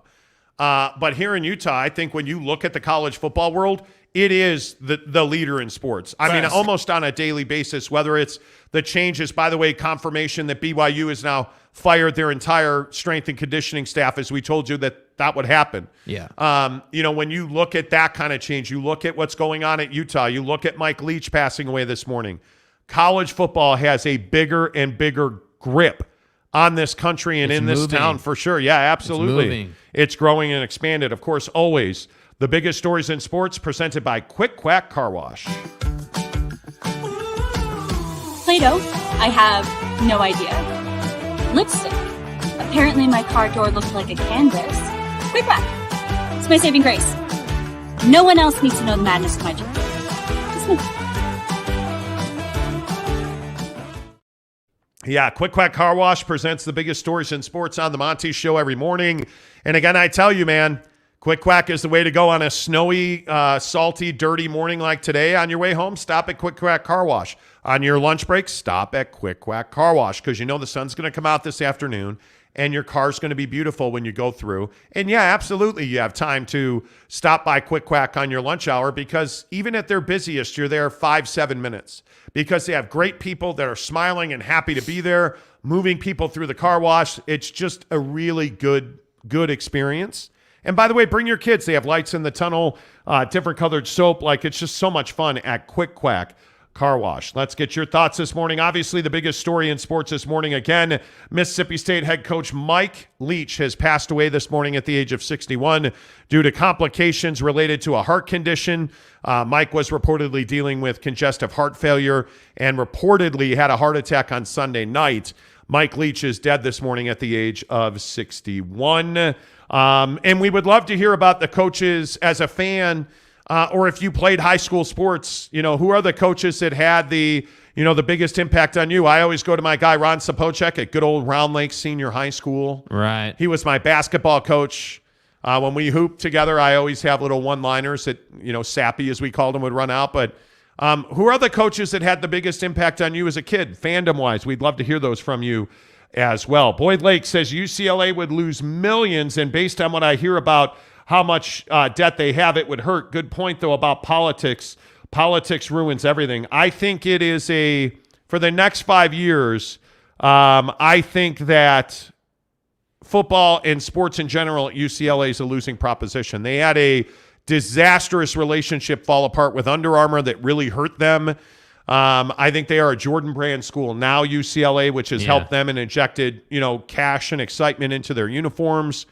But I think they're going to lose money for several years here. And by the way, one of the other things I think it's important to note that if they do go to the Big Ten, they're going to have to give some of that new money to UC Berkeley. That's just how the Board of Regents is going to do that thing. So it'll be interesting to see, how all of that plays out. And my Monty fan says Georgie hasn't given proper amount of thought to anything. The seat his pants is flying at about 4 miles an hour, George being George. I agree with that. Absolutely, I agree with that. And my Monty fan says, how about the NBA naming regular season MVP trophy after Michael Jordan? It's about time. Literally the definition of the greatest all time is that man. Well, and they actually named quite a few trophies after different people. And let me get that list up because, of course, I'm my Monty fan, got me. Let's see. The MVP trophy is named after Michael Jordan. The Defensive Player of the Year trophy in the NBA will now be named after Hakeem Olajuwon. The Rookie of the Year will be named after Wilt Chamberlain. The Most Improved Player will be named after George Mikan. The Sixth Man is named after George Havlicek. And there's a new Clutch Award that's named after Jerry West. All of those were announced today. Nice. So, yeah, cool. There's quite a bit. There is quite a bit of, there's quite a bit of people that are, being honored across sports. I think the NBA does a really good job of recognizing its history. Now, I wish that the current climate was a little better. Mm-hmm. I wish that millennials, and younger would recognize that things happened before they were born. Facts. But, memorializing a guy like, Bill Russell on all the uniforms this year, retiring the number 6, giving an award in the name of George Mikan is all well and good. But I think giving an award naming an award after Jerry West while he's still alive is really important. Hakeem Olajuwon, Michael Jordan, giving awards to people who achieved great things in the sport while they're still alive is really important. We don't do a good job of recognizing greatness as it's happening. Now, you recognize that on this show, how great I am, but only because Jake is so bad that he is kind of like a good bad contrast for me. Right. Yeah. I wish that in sports we recognize greatness right in front of us. Yes. I can tell you, I feel like I did that when I covered the NBA on a daily basis. I knew how good Kobe was.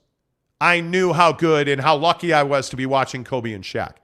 I don't know that I recognized how good or how historic Michael Jordan was when it was going on, but that lesson made me recognize how good and historic Kobe was and Shaq was, and those guys together, how impactful they are.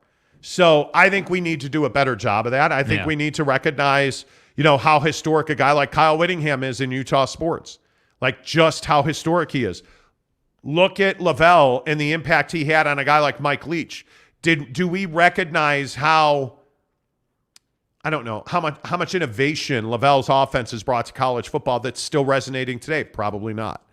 Not when it was happening. Yeah. Those are the things we need to get better at. Yeah. We need to understand greatness right before our eyes, just how good, especially in the NBA, how good Kevin Durant is right now. Like, he is one of the best scorers that's ever done it. Yeah. I don't know that we recognize that. So, yeah, you know what, NY Monty fan, I think that's a really good point, by the way. Kenai Johnson. I'm going to guess Jake doesn't understand this. Jake like finger hiking through the forest to find his meal. No. That's a reference to waxing, I believe, but I could be wrong. So waxing? I'm not. If I have to explain it to you, bro, what the forest is, come on now. Michael Jordan wakes up and pisses excellence. Yes, he does. Why are you annoyed by that? Because where does that even come from? Where does that come and even like why did that make sense at that time? You had a hairball, and I said to stop blowing the cat, which we don't own a cat. But I wake up in the morning, I piss excellence. Okay. Fat Jesus says no. Tim Donaghy ref of the year award. No. Whoever came up with that shit need to be fired. Yeah, people think that's funny. I think it's funny. It is funny. MY Monty fan also says Dennis Rodman should be the chair of the board awards. No, that's fine. That's fine. Jeremy Severe says Mike Leach and John Wooden are definitely coaches that philosophy-wise impacted me. John Tucker and Jeff Haney believed in me, and even though I didn't believe in myself. Yeah, that's huge. It'll be interesting to, who impacted you as a coach? Like, do you remember your high school baseball coach? Steve Foreman. He impacted you think? In a way. I don't think there's any doubt. I didn't love the impact. I have a lot of, there's a lot of things that have changed in the sport of baseball and pitching and like technology and philosophically speaking, a lot has changed. And I think that, again, when I played baseball, there was a lot of politics. So, I remember my high school coaches, but I'm not going to sit here and say I remember them fondly. I remember them just as being coaches. It wasn't like I woke up and I was like, yeah, I get to see my coach today. This is going to be great. Well, you were also a guy that hated running polls too. Yeah. I mean, I'm just saying. Mm-hmm. You didn't enjoy did you enjoy the grunt? You were a guy that enjoyed. Did you enjoy bullpen sessions or pitching lessons? Yeah, I mean, I think that I enjoyed them to a certain extent, but I think I would have enjoyed them more if I felt like I was seeing progress or if I felt like I was, progressing. That was always my frustration, is like I felt like, hey, I know I have an issue with X, Y, or Z, but I don't feel like there's much progressing. And yeah, I mean, I obviously, some of that's me. It's always always on the athlete, like, implementing and applying and, but it's like, at a certain point, you have to, it goes round and round, I guess. Yep, totally agree. It goes round and round. I used to love practice. As much as I enjoyed, as a baseball player, I used to love practice because there were times where Bob Petty, who was my the most impactful high school baseball coach I had, Bob Petty and I would just stand down in the bullpen and on days that I was pitching, because I was a pitcher and I played first base. On days where I would be pitching, he would just stand down there in the bullpen and we would just talk about like stupid stuff. He was really like, that guy was awesome to me.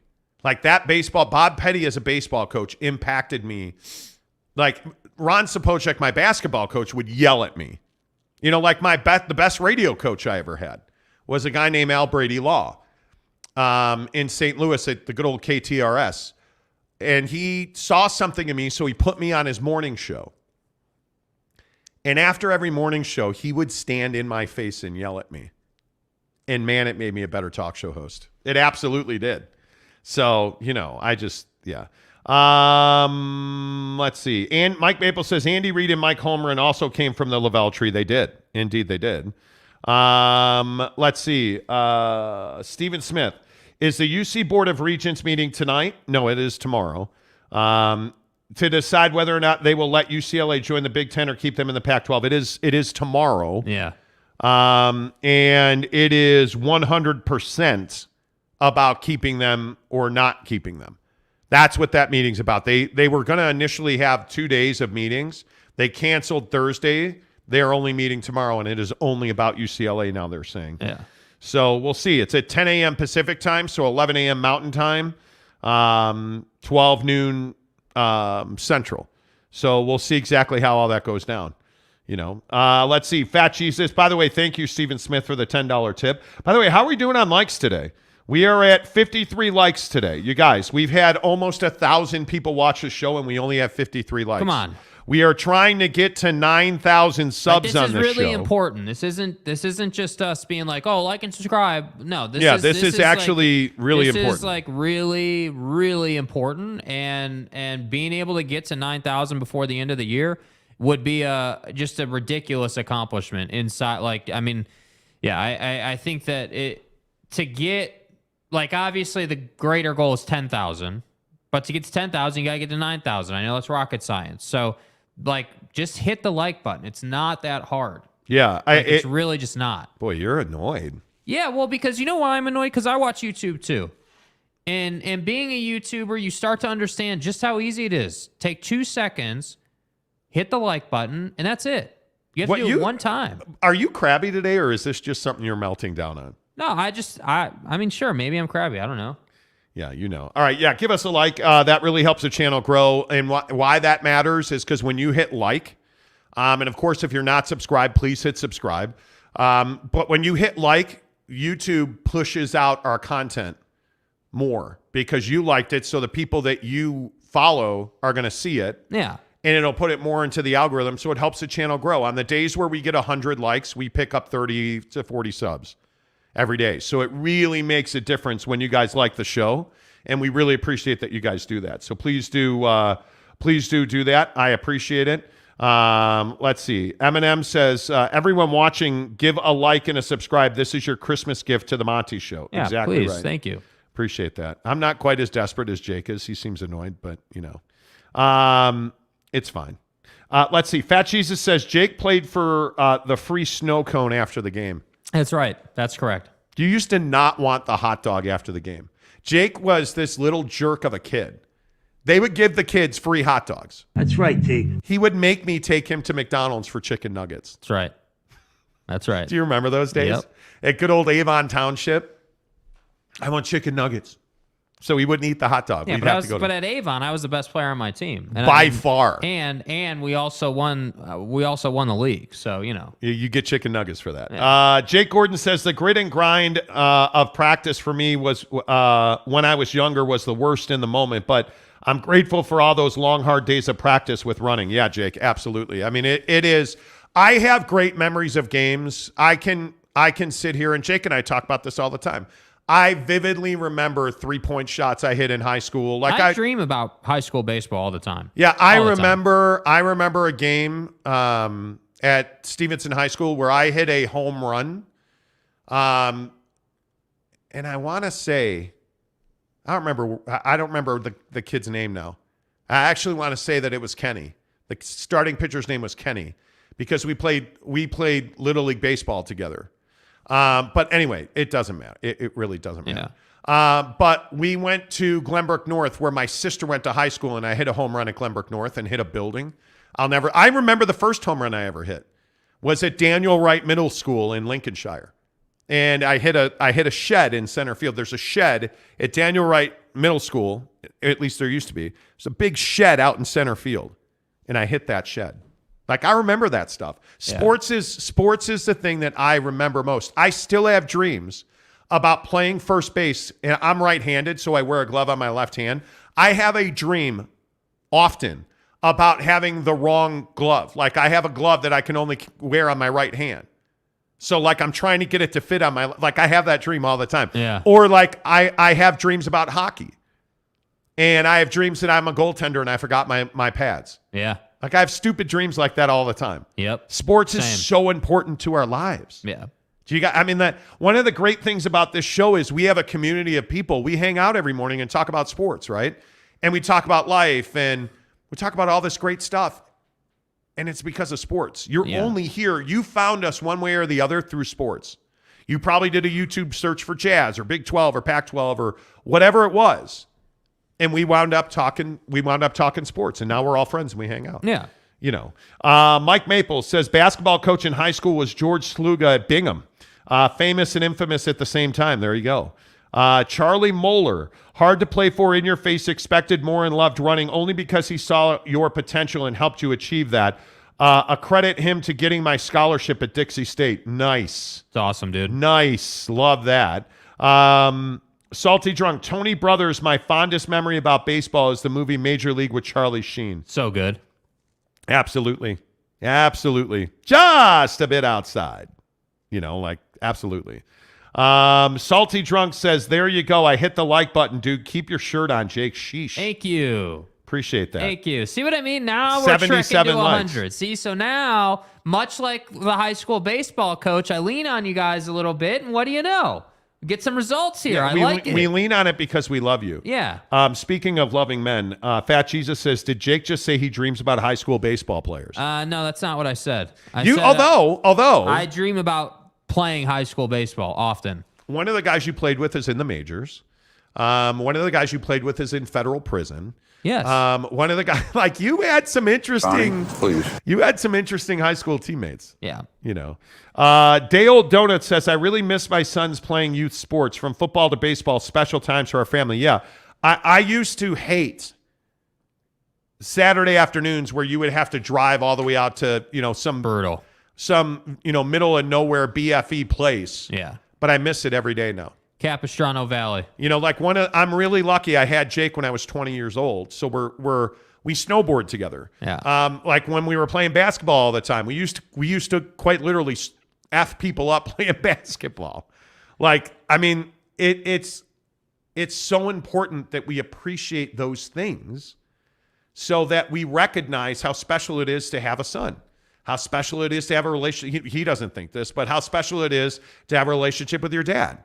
Yeah. Right? Like, you just don't recognize those things until it's too late. That's the tough part. Kurt Meyer says the state of Utah has put out some great talent in coaching. Miss Ron McBride. It has. Some legendary coaches.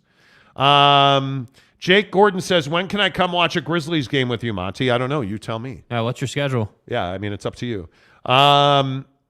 Yeah, I mean, by the way, if you haven't been to the Maverick Center to see Grizzlies hockey this year, you're crazy. That's one of my biggest regrets as a kid. I would have loved to have played hockey, but I didn't.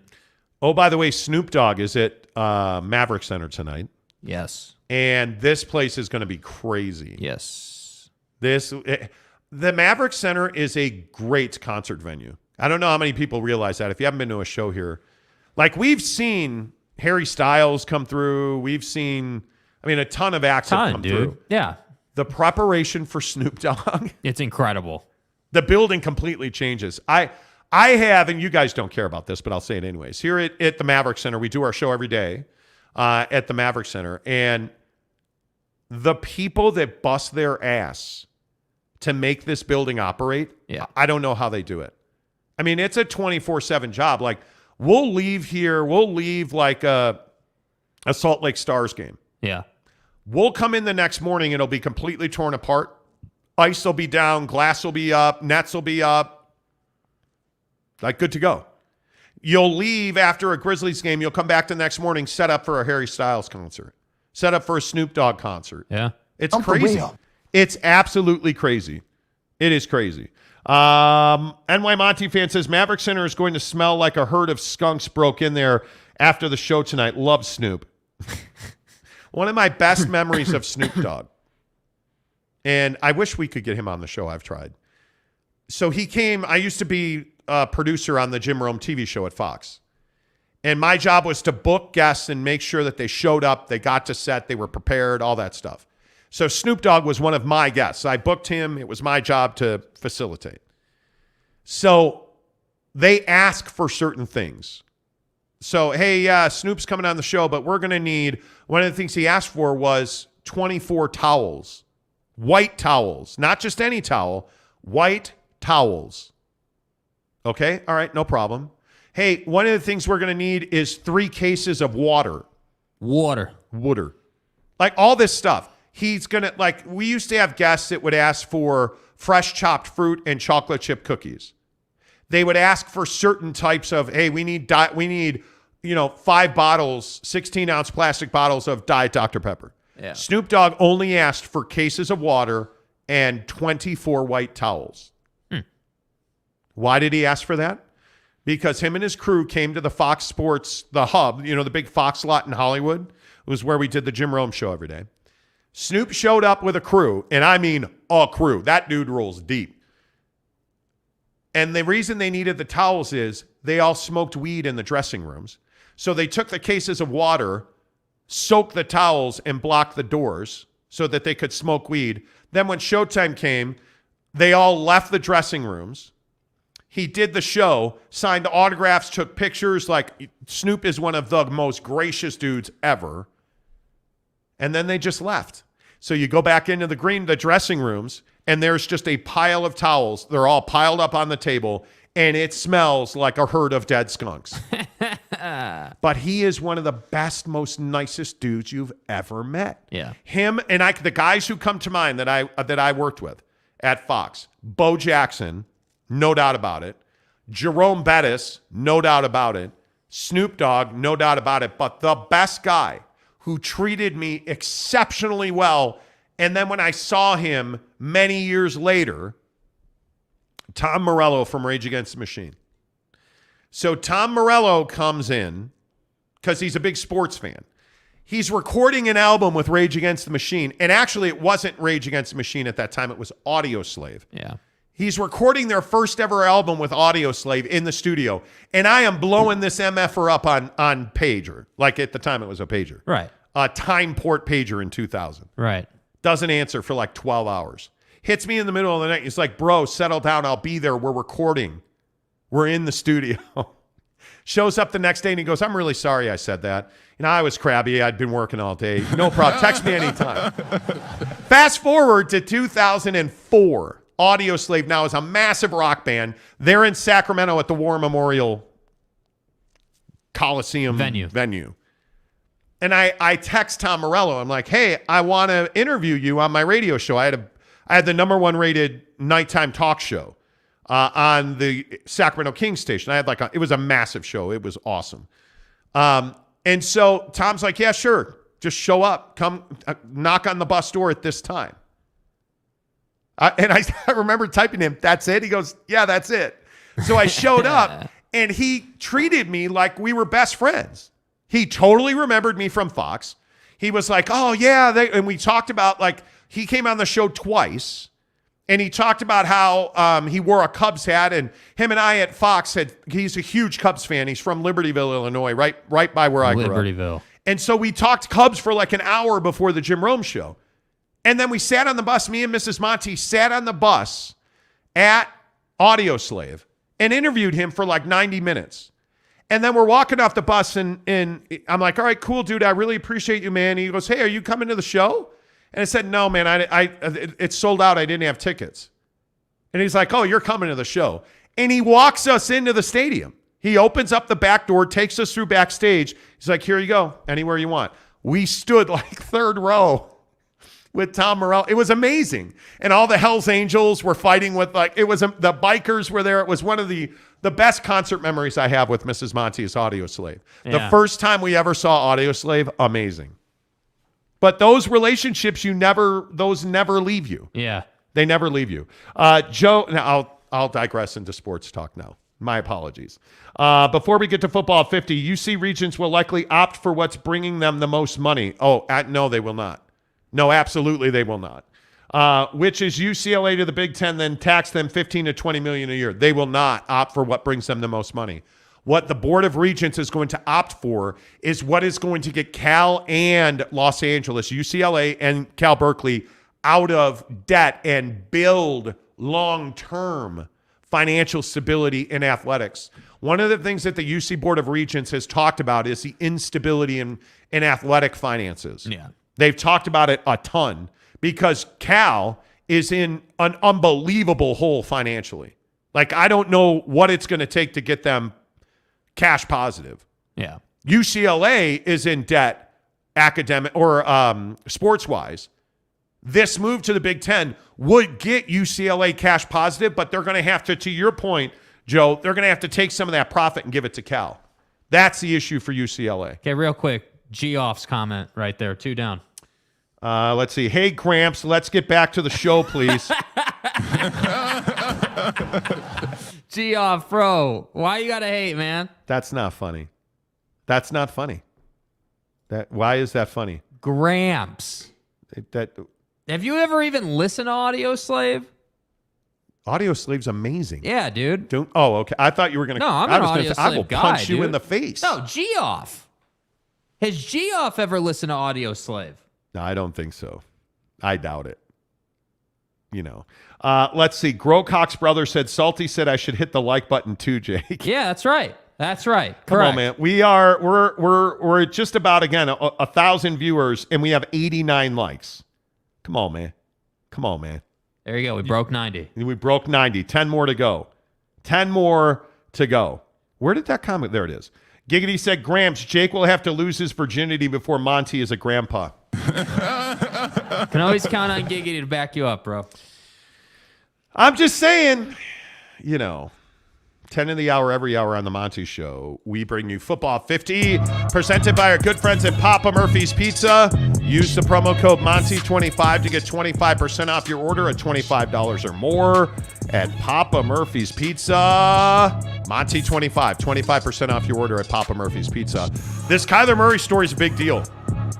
Kyler Murray tore his ACL last night, and now it looks like he tore his ACL. If that's the case, he's out for the year. Yeah.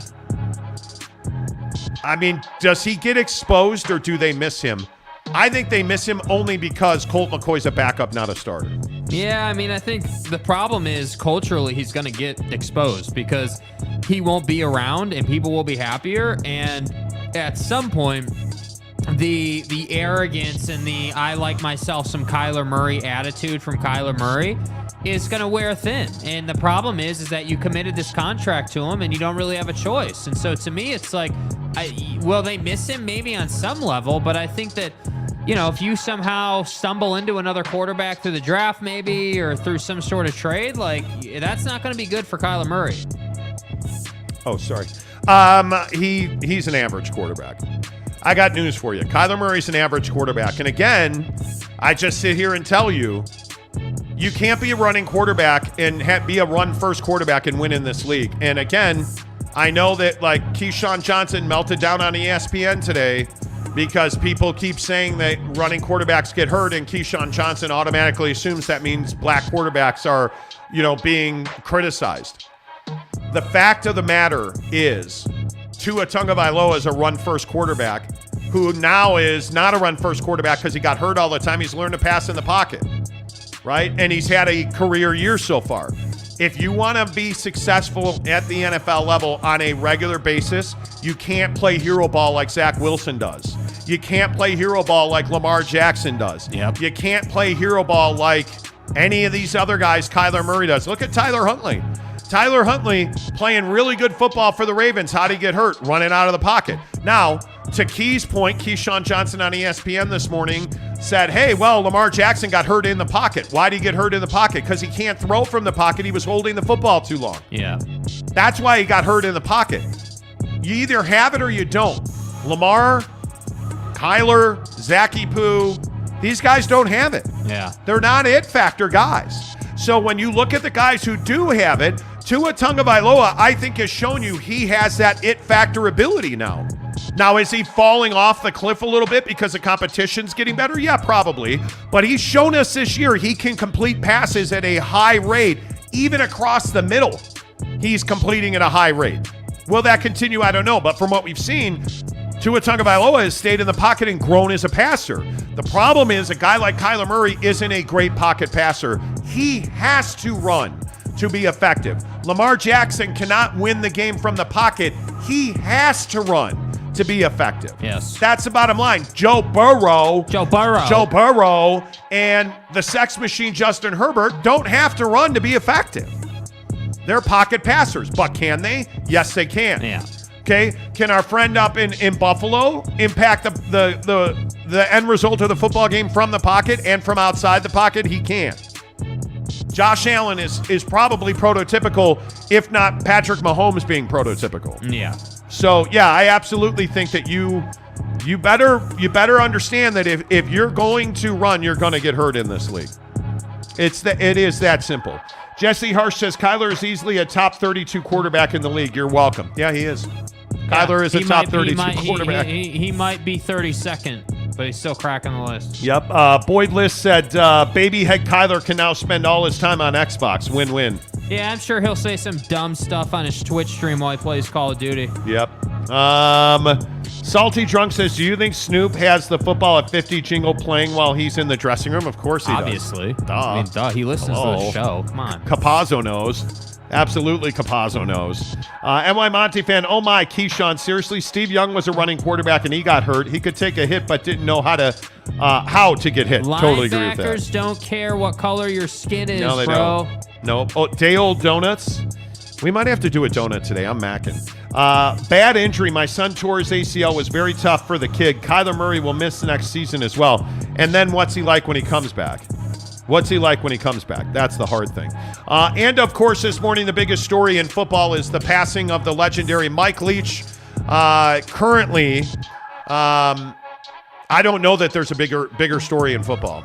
Mike Leach, the head football coach at Mississippi State, passed away Monday night at the age of 61. If you don't know the story, Mike Leach has been dealing with congestive heart failure for some time now, which led to a pretty significant case of pneumonia. He was able to fight past that. Sunday night, apparently he was not feeling well. He decided to sit on his couch. He was texting some people, according to ESPN. Then he went to sleep and never woke up. He had an incident in his sleep. Apparently, what most people now are saying was a massive heart attack in his sleep, and he never recovered from that. They took him to the hospital in Starkville. EMTs worked on him after he was found unresponsive. He was then flown by helicopter to Jackson, and he just never regained consciousness. Yeah. Mike Leach passes away last night. Now it is being said he died Monday night at the age of 61. The Pirate leaves us. And what a legacy he leaves behind. Personality-wise, off the field, the guy was larger than life. As a football coach, he continued the legacy and the work of LaVell Edwards from BYU.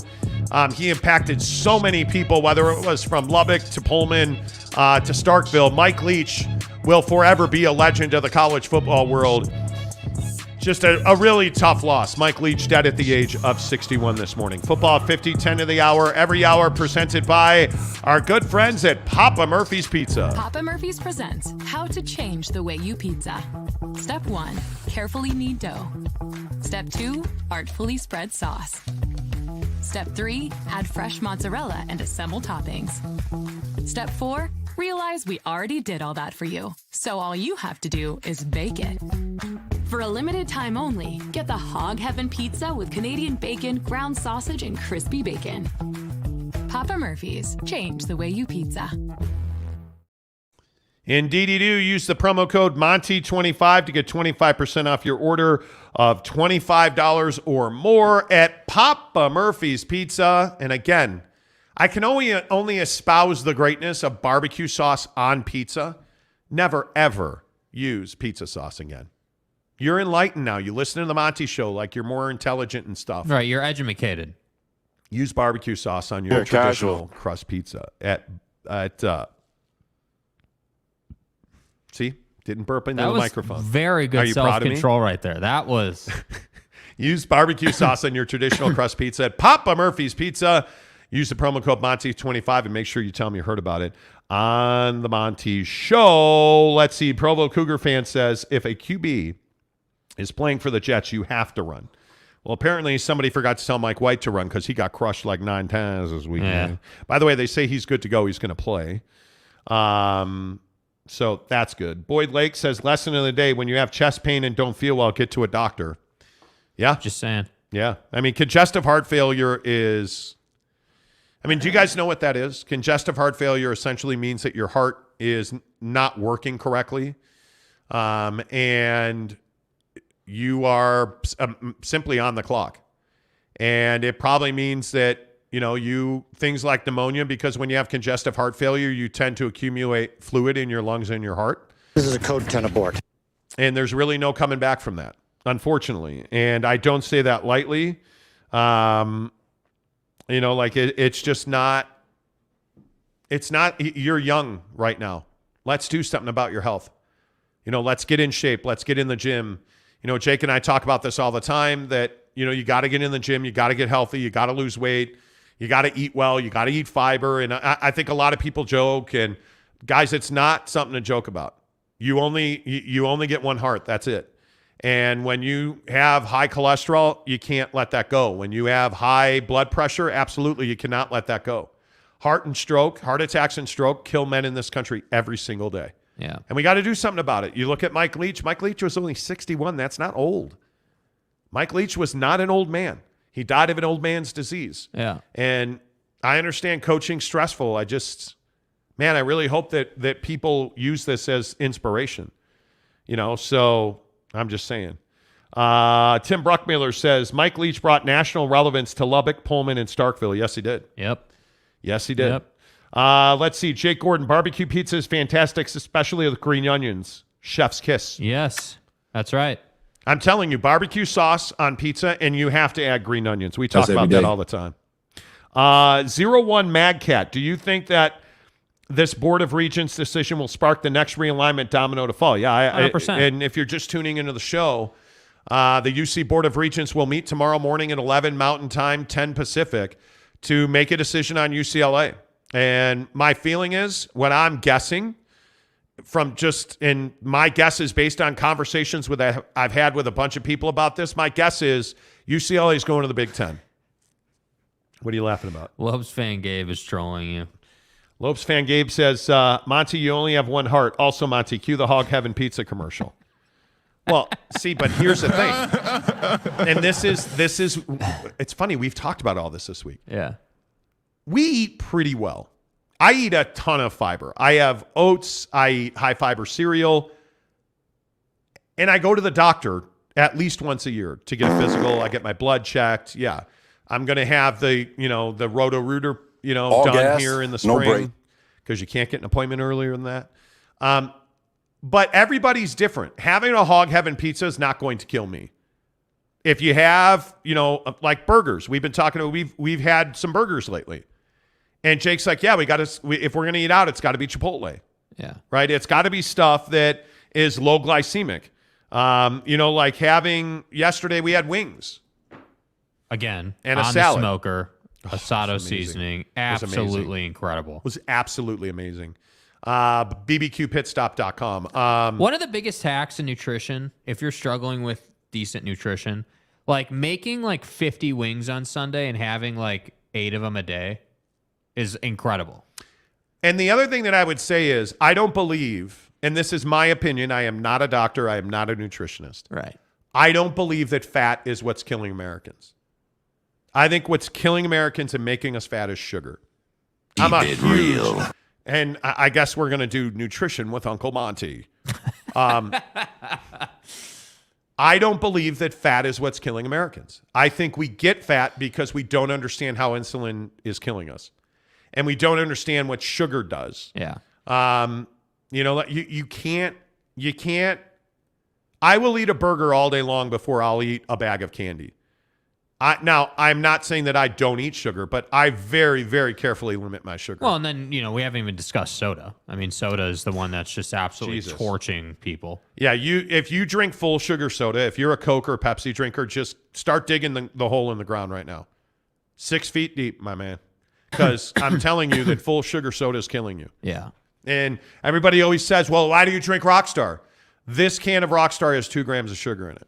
Do you know that and this, by the way, is 16 ounces. Do you understand that a full sugar can of soda has 12 ounces in it, I believe, and it's 44 grams of sugar on the low end? 44 grams of sugar. I'm telling you, sugar is killing us. By size of can, right? Just because it's easy to find. 7.5 ounce can of Coke, 25 grams of sugar. 12 ounce, 39 grams of sugar. Ooh. You can get them in 16 ounce, 52 grams of sugar. Oh, damn. 20 ounce, 65 grams of sugar. Can't do that, dude. Can't do it. Just saying. Can't do that. Let's see. Most popular place people are dying to get there. What is the most popular place that people are dying to get to? So the cemetery. See what he did there. People are dying to get somewhere. To the cemetery. But that's why yesterday I spent 45 minutes doing chest and triceps and pushing that damn sled. Thing is so hard to do. Geoff. Oh, he gave up soda. Let me call him Jeff. Jeff Johnson gave up soda 2 months ago. I only drank 0 sugar Gatorade now, and my whole body feels so much better, especially all my joints. I haven't had soda in... Yeah. It was at McCovey's in 2013 is the last time I had soda. McCovey's in Walnut Creek, California. So it's been 10 years almost since I had a soda. Jake Gordon says this episode's been all over the place and I love it. Sorry about that. I'm sometimes wildly unfocused. He ain't complaining. Wildly unfocused. Hey now. The hand to mouth is what kills us. Certainly. Salty Drunk says, hey, Lopes fan. Hey, Lopes, Monty, has the low-fat pizza relax? I don't have low. I just don't worry about fat. See, the thing is if you're working out and you're drinking your water and you're getting your sleep and everything, have the pizza. Have it. Yeah. But your ass better be in the gym. Yep, right? Totally agree. Let's talk Utah Jazz basketball on the Monty Show, presented by our good friends at The Advocates. Check them out online, theadvocates.com. is where you find the best injury attorneys in the business. And to all of our friends in Arizona, the Advocates are open for business in Arizona now. So absolutely, you have access to the best injury attorneys at The Advocates, theadvocates.com. Chat with them online. There's a lot of people I know we don't like talking on the phone. Totally get that. Go to theadvocates.com. You'll notice there is a button where you can talk to a lawyer right now at theadvocates.com. The Utah Jazz back home tonight. It is Zion Williamson and the New Orleans Pelicans in town to take on the Utah Jazz. And the question about the Jazz is, how important is Lauri Markkanen to this team? Because obviously with this spate of injuries the Jazz have been going through, whether it's Markkanen, Conley, Sexton, JC, you have a bunch of dudes out of the lineup. Now, I would expect Lauri Markkanen to be back tonight, as I would expect Mike Conley to play.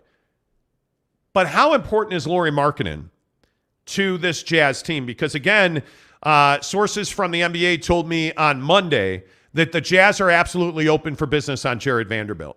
They are not open for business on Lauri Markkanen. Right. Jake, is that the right tack to take? I mean, I think that, yeah, probably. I mean, obviously, I'm going to sit here and say Lauri's better than Vando. No doubt about it. I think nobody doubts that. But to me, I don't know that I would say I'm not open for business on Lauri Markkanen. I think that there'd be nobody I wouldn't be open for business on. But, the ask is going to obviously be significant for a guy like Lauri Markkanen with where this team is at. And I think that, if you want to build around Lauri Markkanen and Colin Sexton, that's great. I have no problem with that. Philosophically speaking, I think that works. I think that that's the right play. But if you said to me, hey, we really want Lauri Markkanen and we're willing to give you, a young, talented wing player that can really be a franchise building block, like that caliber of talent, then obviously I'm going to listen.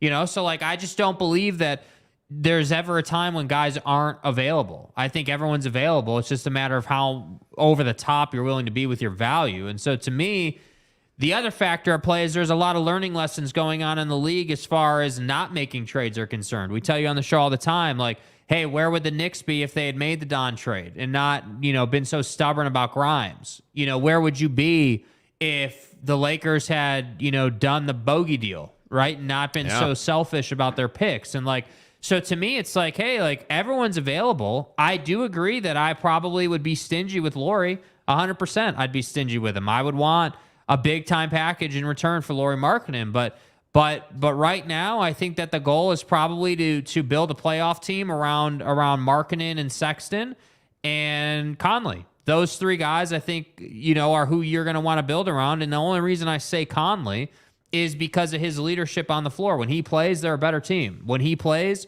the pick and roll is better, the passing to the corner is better, and I think Walker Kessler is a better player as far as lobs are concerned. So to me, those are the three guys. Everybody else not named, those three are available, and I'm happy to talk about it. That is how I would be handling this roster and this offseason if I'm Danny and company. Yeah, and I think there's no doubt that they should trade Jared Vanderbilt. We've been talking about this for a couple of weeks. I see him as when you project him out, and when you look at what Jared Vanderbilt's highest best use is on this club, my opinion is he will always be a D and occasionally 3 guy, not a 3 and D guy, because he's not somebody at this stage of his career and at this point in development that you can say, hey, he's going to knock down a corner 3 30 to 35% of the time. Yeah. He's not going to do that for you. And I think when you look at Jared Vanderbilt, his defense and rebounding, his ability to finish at the rim is really important. But that's not how you win championships in this league. You win championships by playing good defense and hitting threes. Yeah. And I don't think that's who Jared Vanderbilt is as a player. He doesn't suck. I'm not saying he's terrible. I'm saying, in my opinion, and in the opinion of Jazzmen and NBA guys I've spoken to, Jared Vanderbilt doesn't project to be on this roster when they win a championship. And if that is truly the case, and if that's what Danny Ainge has evaluated, why would you hang on to him a minute longer than you have to? Yep. Because his value is not going to go up. His value is going to go down from here, in my opinion. So if I'm the Utah Jazz, I am going to sell high on Jared Vanderbilt. So, and I do think, by the way, that for a team like Boston, Jared Vanderbilt has a lot of value, right? To a team that is a really good club, like a veteran-laden team like a Golden State, a veteran-laden team that can use somebody who can play defense where I can plug him in for 5 minutes. He's not going to kill me on the floor. That's who Jared Vanderbilt is. Yeah. So I think you can move him. And again, the sticking point here, I guess, is the opinion and the developmental arc that you see in certain guys. Yeah. So do you see championship developmental arc in a Colin Sexton? I think you do. I think he can be a guy who projects as a second or third option or a number 1 option off the bench on a championship team. I believe he's a third player on a championship team. Yeah. And if Colin Sexton's your third best player, you're golden, right? If Lauri Markkanen is your second best player with Colin as your third player and you have an alpha dog at the 1, now you're in business. Yes. Now you're in business. Now you're cooking with gas, right? Yes. Right now they don't have that. But I would tell you that I think Lauri Markkanen is critical to this team. Lauri Markkanen is the straw that stirs the drink. And those lapses where we go, whether it's Chicago, any of the games where they've just seen 5, 10, 12-minute stretches where Lauri Markkanen's a 0. He doesn't impact the game. He's just kind of running laps at this point. That's what we've got to figure out how to stop. And I think Will Hardy will stop that. I also think it's critically important we find out, or we get a taste, a tiny taste of the top end on Nickeil Alexander-Walker. Yeah. Because that trade now looks like a trade where you're like, well, damn, maybe we did turn Jingles into something. Maybe we did, right? I don't know if they did. But if Nickeil Alexander-Walker's your 9, 10, 11 guy off the bench, you're in really good shape. Well, and I think he can be more than that. I think the 40 minutes he gave you the other night was really good. I mean, 40 minutes, 27 points, shot the ball at an efficient rate. Like that's the kind of guy he's got to be regularly to get minutes. And I think that Nickeil Alexander-Walker on a championship team, is definitely a top-end bench contributor. No doubt about it. I would never start him on a championship team. But to me, he can be part of that second unit that is gonna spell your starters to begin a quarter, or like he's a bridge guy. And those are really, really important. Like, I don't know if anyone's noticed, but the guys who play when your starters need a breather are crucial to you winning a championship. So I'm not sitting here saying that being a bench player and filling that role and contributing for probably, for Nickeil on this team, probably 10, 12 minutes at a time. That's probably your window each time you run out there. If you can contribute and you can give me 8 to 10 points in the 10 minutes you're playing, that's great. That's awesome production. And I think that's the kind of development that we need to see. Does he ever start in the league regularly? I don't know. I don't know. He's too young. His offensive game needs a lot of work. If he somehow develops, if he can become a guy that's got a good enough handle to beat someone one-on-one and like he can become more of an individual scorer, he probably can push a starting lineup. But right now, I think he's extremely valuable coming off the bench. Yeah. And I think it'll be interesting to see how all of this plays out. How many of these guys are back on the hardwood tonight? Obviously, Sexton's not going to be back. But if you can get Markkanen, Conley, and JC back into this lineup on a regular basis, I think you're in good shape, because let's not forget the NBA opens for business on Thursday. Yeah. The 15th is the first day that you can trade those new contracts you signed over the summer. Yeah. So this is coming. We're coming into a really important stretch. Mike Conley's got to be healthy, because I think he's a guy, frankly, that has value around the league now. I think there are a lot of executives who are surprised at the way that Mike Conley is playing. One NBA guy I talked to the other day was saying that Mike is a guy that he could see being plugged in on multiple teams. He's a guy that can fill a gap for you. He's on an expiring contract. There's real value in that. And if you can put Mike Conley, like one of the teams, again, that I think would have huge interest in Mike is the New York Knicks. They need that veteran presence that they don't currently have. Jalen Brunson, while he has been, I think, as advertised for the New York Knicks, would certainly flourish under the tutelage of a guy like a Mike Conley. Yeah. Right? Those situations, I think, are of value to the New York Knicks. I don't know that the relationship exists between Danny Ainge, frankly, and the Knicks front office to get that deal done. Leon Rose is a red ass over the Donovan Mitchell trade that didn't happen. And I understand that. But if business is to be done and Mike Conley's available, I do think the Knicks would pick up that deal. Absolutely. I also think the Mavericks and the Lakers are two places that I would watch. The other thing that's very interesting right now around the NBA is, what are the LA Lakers going to do? Because I don't think there's any doubt now that they are going to make deals. I just don't see any way around that. I hear it too often in text and phone call conversations that the Lakers know that they are a flawed roster. Now, if you didn't know that in the summer, clearly they did. If you didn't know that in the summer, that'd be shocking, right? But I think the Kyrie Irving scandal really hurt the Lakers' desire to make trades aggressively. Yeah. I think he's off their radar, frankly. I'd be really surprised if Jeannie Buss in the LA community that has a really strong Jewish population would be open for business on Kyrie Irving. I'd be really surprised by that. Yeah. But I do think that they would be open for business on trading Anthony Davis and Russell Westbrook. I think Anthony Davis is the guy that they'd be open for. I would also remind you, you've seen Laker executives at Bronny James's games now. You've seen NBA scouts, NBA executives routinely going to games where LeBron's kids are playing, because Bronny's a nice player. Bryce James is now 6'6". He's a high school sophomore at 6'6".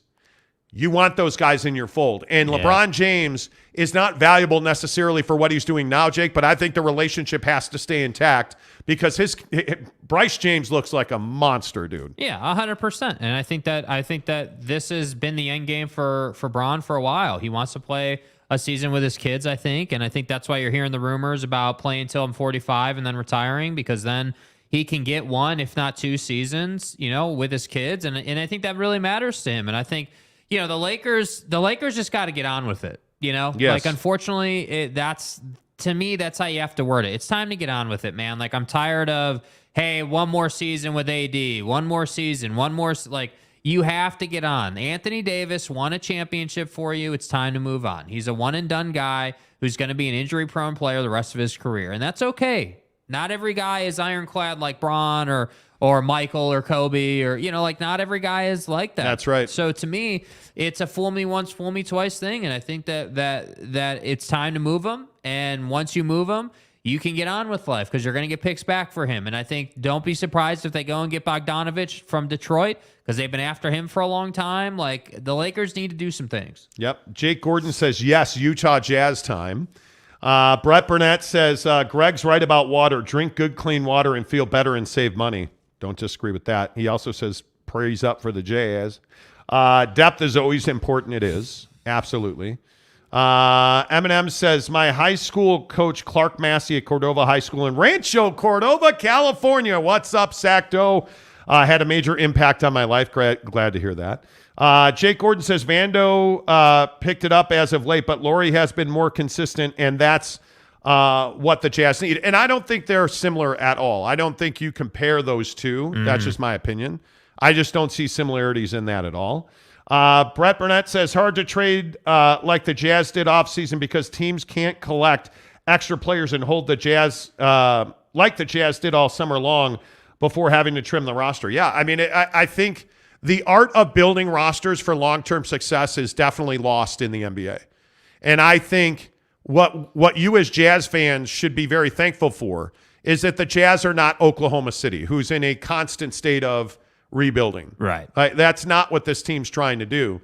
And I think I go back to that Danny Ainge comment, and I don't know how many people remember this. Listen to this comment by Danny Ainge. The reality is we've had 16 years of, it's better than mediocrity for sure at times in the last 16 years, but at the same time, it really hasn't been championship caliber basketball. And 16 years without getting past the second round of the playoffs, I think is not what any of us want.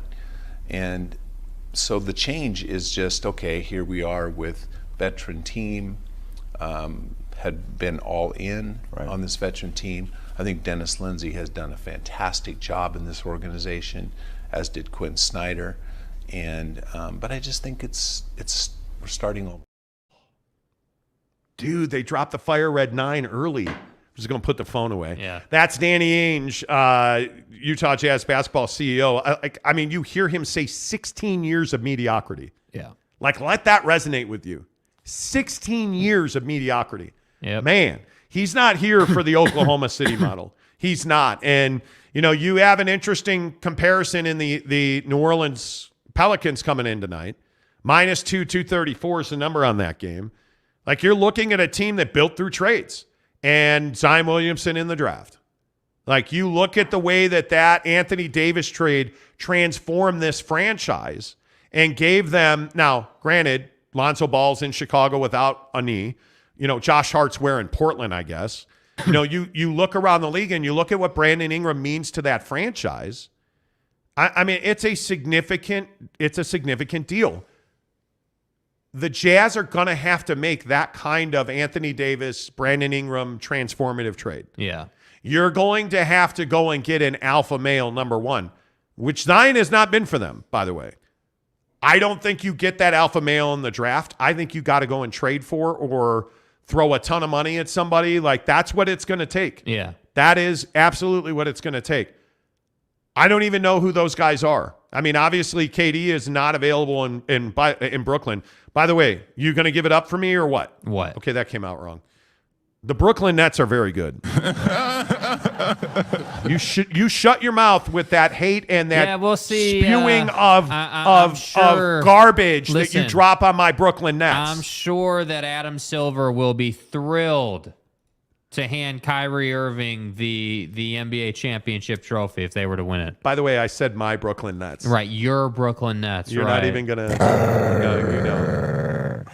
Jake is a huge KD guy, as you may know on this show. Yeah. But my Bulls are terrible, so what else do I have to hang on to? Sorry, folks, that's what it is.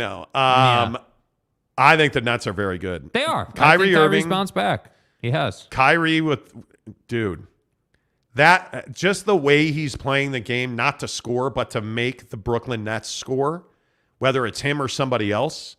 The passing to KD last night, the passing to Ben Simmons last night, the handles that he displayed, those finishes in the paint, that he can still play the game. Yeah, please respect my privacy. Every time he breaks some dude off in the paint and gets an up and under left to right hand layup in the foul. Excuse me, it's a lay. Oh, sorry about that. Every time he gets laid in the paint, I'm a man. It makes him more available in trade. And people stop talking about the Jewish community and they start talking about winning championships. And I think this is the main reason that Kyrie had to come back and play for the Nets. Yep. And I think he is very fortunate Joe Sided, the owner of the Nets, did not cut him. Yeah. But, dude, there was some action last night on the hardwood. There was some action last night. What? The hardwood. The hardwood. Luka Doncic. Douche. But, dude, he's balling out. I mean, you can't. You look at Shai Gilgeous-Alexander last night, 14 of 23, 13 of 13 from the line, 42 points. Right. And lost. And he lost. Because Luka Doncic, 13 of 27, 3 of 10 from 3, 38 points. The guy can't hit a 3 to save his life. How is that even possible? 38 points. Dinwiddie gave him 20. Timmy gave him 20 as well. They got 12 off the bench from Bullock. I'm warning you now that what I said last year at the trade deadline, Spencer Dinwiddie can still play this game. You're welcome. Dude is a stud. Yep. I mean, he lifts. Bucket getter. He lifts. Look at the biceps. The guy is an absolute stud. Yep. And if the Jazz had traded for Spencer Dinwiddie, which they had the opportunity to do and did not, I think Donovan Mitchell and Rudy Gobert are probably still here. Yep. But and they you didn't. probably beat Dallas, but you didn't, so you didn't, and now they're not here. And it sucks. Have a nice day. And it sucks because he's really good.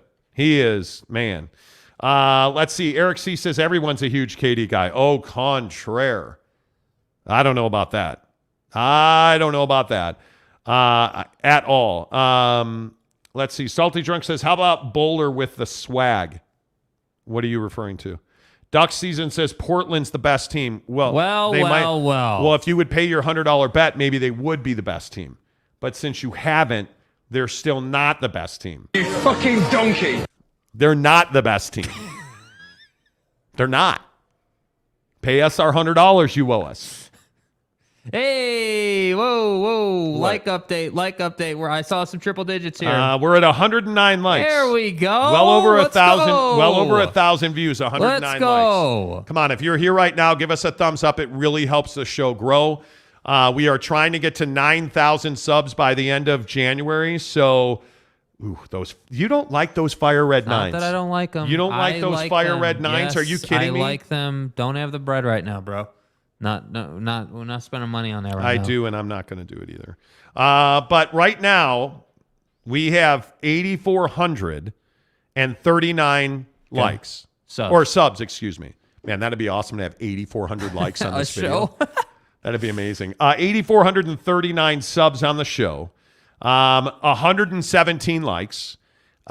Let's keep liking the thing. If we get to 9,000 subs by the end of the month, which is very doable, we're averaging 30 plus subs a day. Which is what we need to. And we need to average about 31 subscribers a day on this show to get to 9,000. If we get to 9,000, we are going to take you plus one to a Jazz game with Jake and I. Yeah. We're going to do it in a black car. We're going to walk right into the Jazz team store. We're going to buy you a custom jersey if that's what you want. Now, I'm telling you to get one of the black New Note sweatshirts. I think they're the nicest piece of merch in that store. And they're going to trade everybody who's on the roster now. So I would tell you not to get a jersey. That's what it is. I just, Don't be an idiot. Yeah, don't be an idiot. You know what I'm saying? Freak. Anyway, I don't know. It doesn't matter. I guess. Brett Burnett says Portland not the best team, but certainly improved the roster and just needing to stay healthy if they want a chance. Anthony Simons. They're just playing games. Yeah. They're just playing games, so they're getting better. And Dame, again, the other day with the wrist Dame tap. Dame time. How'd that work out? Dame time. Luis Capazzo says Nets are choke city. Don't you speak in those terms. You can if you want. I don't really care. Brett says Nets need a losing season along with the Sixers, Rockets, and Wolves. Well, the Wolves are going to get it. The Wolves are interesting. The Wolves are interesting. By the way, how about my guy? Here we go. How about James Harden? Yeah. What about him? Is James Harden any good? What about him? I would point out, without Tyrese Maxey in the lineup, they're over 500. They dropped 131 points the other night. 131 points. 100. And James Harden had 19. But the guy had 16 dimes. 16 dimes. Oh, my God, just like that. Oh. Let's go. They get Tyrese Maxey back. Okay, are you about to throw a bless up on the show now? Bless up. 16 dimes. And Joe had 53 points. 16 dimes. They had 31 assists as a team. He had 16 of them. Yeah. By the way, he threw in 9 rebounds and 1 block, and he only had 4 turnovers. Yeah. Nice game. I'm just telling you, man. Nice game. But he's been doing that. Let me see it in the postseason, dude. That's all I have to say. We're not in the postseason well, yet. But you got to get to the postseason neat, first. Dude. Neat. You're such a cock. Yeah, I am. Why? The guy hasn't won a damn thing. Right, I get that. I'm not talking about him winning a championship.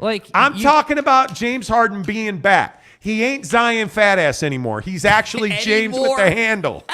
Well, he was. He was. Am I wrong? First team all fat ass. I'm telling you. I am telling you. First team all fat ass. Absolutely. James Harden was on that train, dude. Buddy wanted out of Houston so bad, dude. He ate his way to Philadelphia. To Brooklyn, really. Right? But anyway, you look at Portland last night. Again, I just say Rudy Gobert, 16 points and 20 boards, and they lost by 21. Nice game. He had 16 points and 20 boards. Jazz fans, does that seem familiar? How many blocks did he have? How about a big fat 0? And I'd remind you, they got heavily out-rebounded last night, 37 to 54. He was a -9 at 16 points and 20 boards. Not a winner. And Doesn't again, decide if you win or lose. Doesn't mean he's not an impactful player, Rudy Gobert. It doesn't mean that Rudy's not an impactful player. I'm a man. What it means is he's not the guy that's going to win you a championship. Can he be on a championship team? Sure, so can I. Can he be the best player on a championship team? Hell no. He can't. Yeah. And the biggest issue is, why did he have a big night? They shot 27 three-pointers. Yeah. Right? And on the whole, though, you know what kills them? That they shoot 52% from the free throw stripe. 10 of 19. That's it. They're not a good basketball team. It's not even that Rudy Gobert is awkward. I just like saying his name that way. Don't at me, bro. Hey, do you know that that's not how you say his name, actually? And it's not Bojan. Did you guys know that? Why? Did you guys know that? You should do some homework before you get on YouTube and espouse greatness. And you guys are just hacks. Bojan. His name is not Bojan Bogdanovic. We used to joke about Bojan Bogdanovich's name. Right. And people are like, you guys don't know what you're talking about. You guys know his name is not Bojan, right? Gonzaga. Right? I mean, Gonzaga. You know that it's not Gonzaga, right? I have a degree. I went there. It's Gonzaga. I paid my tuition, you jerk. There was a girl that lit me up for the Gonzaga thing. She DM'd me on Instagram and just lit my ass up. Gonzaga. I paid tuition there. You're an asshole. Gonzaga. I paid my millions of dollars to become an archaeologist on the ocean floor. You fucking donkey. And I work now. The point is, I work in a pizza joint. But I'm so far in debt to Gonzaga, and it insults me that you would say Gonzaga. Gonzaga. Oh my God, dude. We went through a drive-through the other day, and I said to the girl, like, what do you want to be when you grow up? I want to be an archaeologist. And I was like, well, how are you going to pay your bills? I don't know. That's why I work at this place. Yes. It's the day we spent like $1 million at Taco Bell. Yeah, and then I felt awful for like 3 days. For 2 days. Yeah. But the girl at Taco Bell was like, I want to be an archaeologist. And I don't think she appreciated it. But I said, well, yeah, but how are you going to pay your bills? And she's like, well, I'm going to change my... I said to her, are you in school? Well, I'm taking a semester off because I'm going to change my major. Well, I was majoring in environmental jerking off and stuff. And I was like, dude, because we know somebody that has a degree in like And the way that I always put this, and if you're somebody that's got like an oceanography or archaeology you or want to whatever, save the planet, right? Okay. You are what I call the new Green Deal degree, where you like want to go out and I have a degree in planting trees. That's right, T. I don't have a job, but my degree is in planting trees.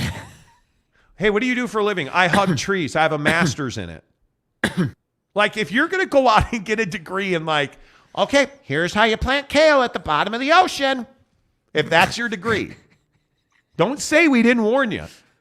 Don't say it. Uncle Monty warned you that getting a degree in planting algae at the bottom of the ocean probably ain't a money-making endeavor. And the biggest issue is, and this is what I don't think that, and this is mainly a girl problem, by the way, because usually guys get degrees in having sex. That's what we do, right? But I think girls, it's always a girl who's like, oh, I want to save the planet, so I got a degree in shoveling plastic out of the ocean. Right. Where do you work? Starbucks? How much student loan debt do you have? $38,727, but Uncle Joe's going to forgive it all. You know. They're always in debt up to their butthole, and they don't have a way to pay it back because they work at Starbucks because nobody pays people to shovel plastic out of the ocean. You did. Donkey. Right? Like, nobody pays for that. So why are you getting a degree in that? Oh, my God, dude. How are we talking about planting algae at the bottom of the ocean?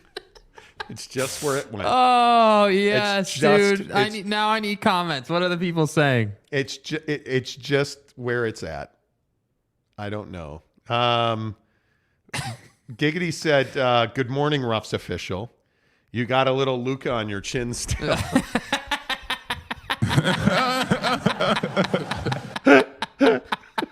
Well done. Oh, Luis Capazzo says the beard is back. Yes, it is. Man. Yes, it is. Kanai Johnson says it's Zag, not Zog. It's Zig, then Zags. You know, exactly. We went, Sharon Eccles says we went from Rudy Gobert to ocean algae real bad. That's right, T. Oh, my God. Speaking of ocean algae, all of our talk about the Utah Jazz on this show is presented by our good friends at TryDayTrading.com. Get to TryDayTrading.com/Monty. Watch the free webinar. That's exactly what it is. It's free. There's no obligation. You watch the webinar, you make a decision. Because we're at such a critical time of the year. And I was going to do a YouTube short yesterday, but I looked fat in the video, so I deleted it. But my message in the YouTube short yesterday was, why are we all making New Year's resolutions? Why are we all saying, well, in 2023, I'm going to plant a whole bushel of kale at the bottom of the ocean. Go do that now. Why are you complaining about your credit card debt? Maybe it is student loan debt. In all seriousness, maybe you're like, dude, I have $50,000 in student loan debt and I have no idea how to pay that off. TryDayTrading.com/Monty. That's how you're going to pay it off. There are people today, right now, in the great state of Utah and across this country who went through the Tri-Day trading program that are going to make $1,000 today. I want it. There are people every day in this country that do it part-time that make hundreds of dollars a day trading because they made the decision that you haven't made yet to stop living the life that's being dictated to them and to take control of their life and live the life they've always wanted. TryDayTrading.com/Monty. Make sure you tell them you heard about it on the Monty Show. Register. It's free. There's no obligation beyond watching the webinar, and then make a decision. Because what I want for you most this time of year, and I get on this run every year at Christmas and New Year. Right. I don't want to hear about your New Year's resolutions. I want to hear about your today resolution. We talked about it with Mike Leach passing away this morning. Yeah. Mike Leach, dead at the age of 61. Live your life like tomorrow's not guaranteed. Yeah. Take steps to ensure that you thrive and you prosper by going to TryDayTrading.com/Monty. Tri-Day Trading presents all of our NBA and Utah Jazz talk on this show. Jordan Royal says, one of my biggest regrets is getting a degree that I couldn't get a job with. If I could do it all over again, I would do some sort of trade program, probably would be making more money than I do now. What is everybody's degree in? Yeah. What is everybody's degree in? My degree is in hating on Rudy Gobert. Yep, I agree. You're a master. You have a double master's in that. Monty, that was quite the woke of you. Love it. Okay. Well, Jaron, so true. UC Regent Gumby says fat. Yeah, fat. Right. Fat. Right. Fat. What is everybody's degree in, by the way? Good morning, Monty. I stayed home with the baby. It's too cold out there watching your show on the big screen. Love it, Neville. Appreciate you, my guy. Dude. Salty Drunk says fat. Greg Romano says political science and art, degrees that don't pay you back. I'm saying, I want to go run Donald Trump's next campaign. Time to go poli-sci, bitches. Good luck. Kanai says, hell yeah, Neville 93. Exactly right. Exactly right. K. Nurin says, so are the Zags going to the Big 12? Gonzaga. You're such a troublemaker. I think at the end of the day, the Gonzaga Bulldogs will end up in the Big 12. The Chets. I do. The Chets. Yeah. Yes. Tyler P. says, unless you're going to be a doctor, lawyer, engineer, don't go to college. Hell yeah, dude. For once, Tyler P., I'm with you, bro. I didn't go to college either. My guy. Not doing it. Not doing it. And I joke. I my wife has a broken arm. We go to the. This was one of the most rewarding, throbbing. Yeah. So wait. Okay. Lower waist moments of my life. How has life at home been lately? Because we went through the stretch 2 weeks ago where it was a little rough, but now it's been a pain in the shoulder. Yeah. I've been doing the dishes, feeding the dogs, and I don't mind doing it at all. But we go to the orthopedic guy yesterday. Right. Yeah. And so my wife is a good, not great patient. What does being a good patient look like? What does that mean?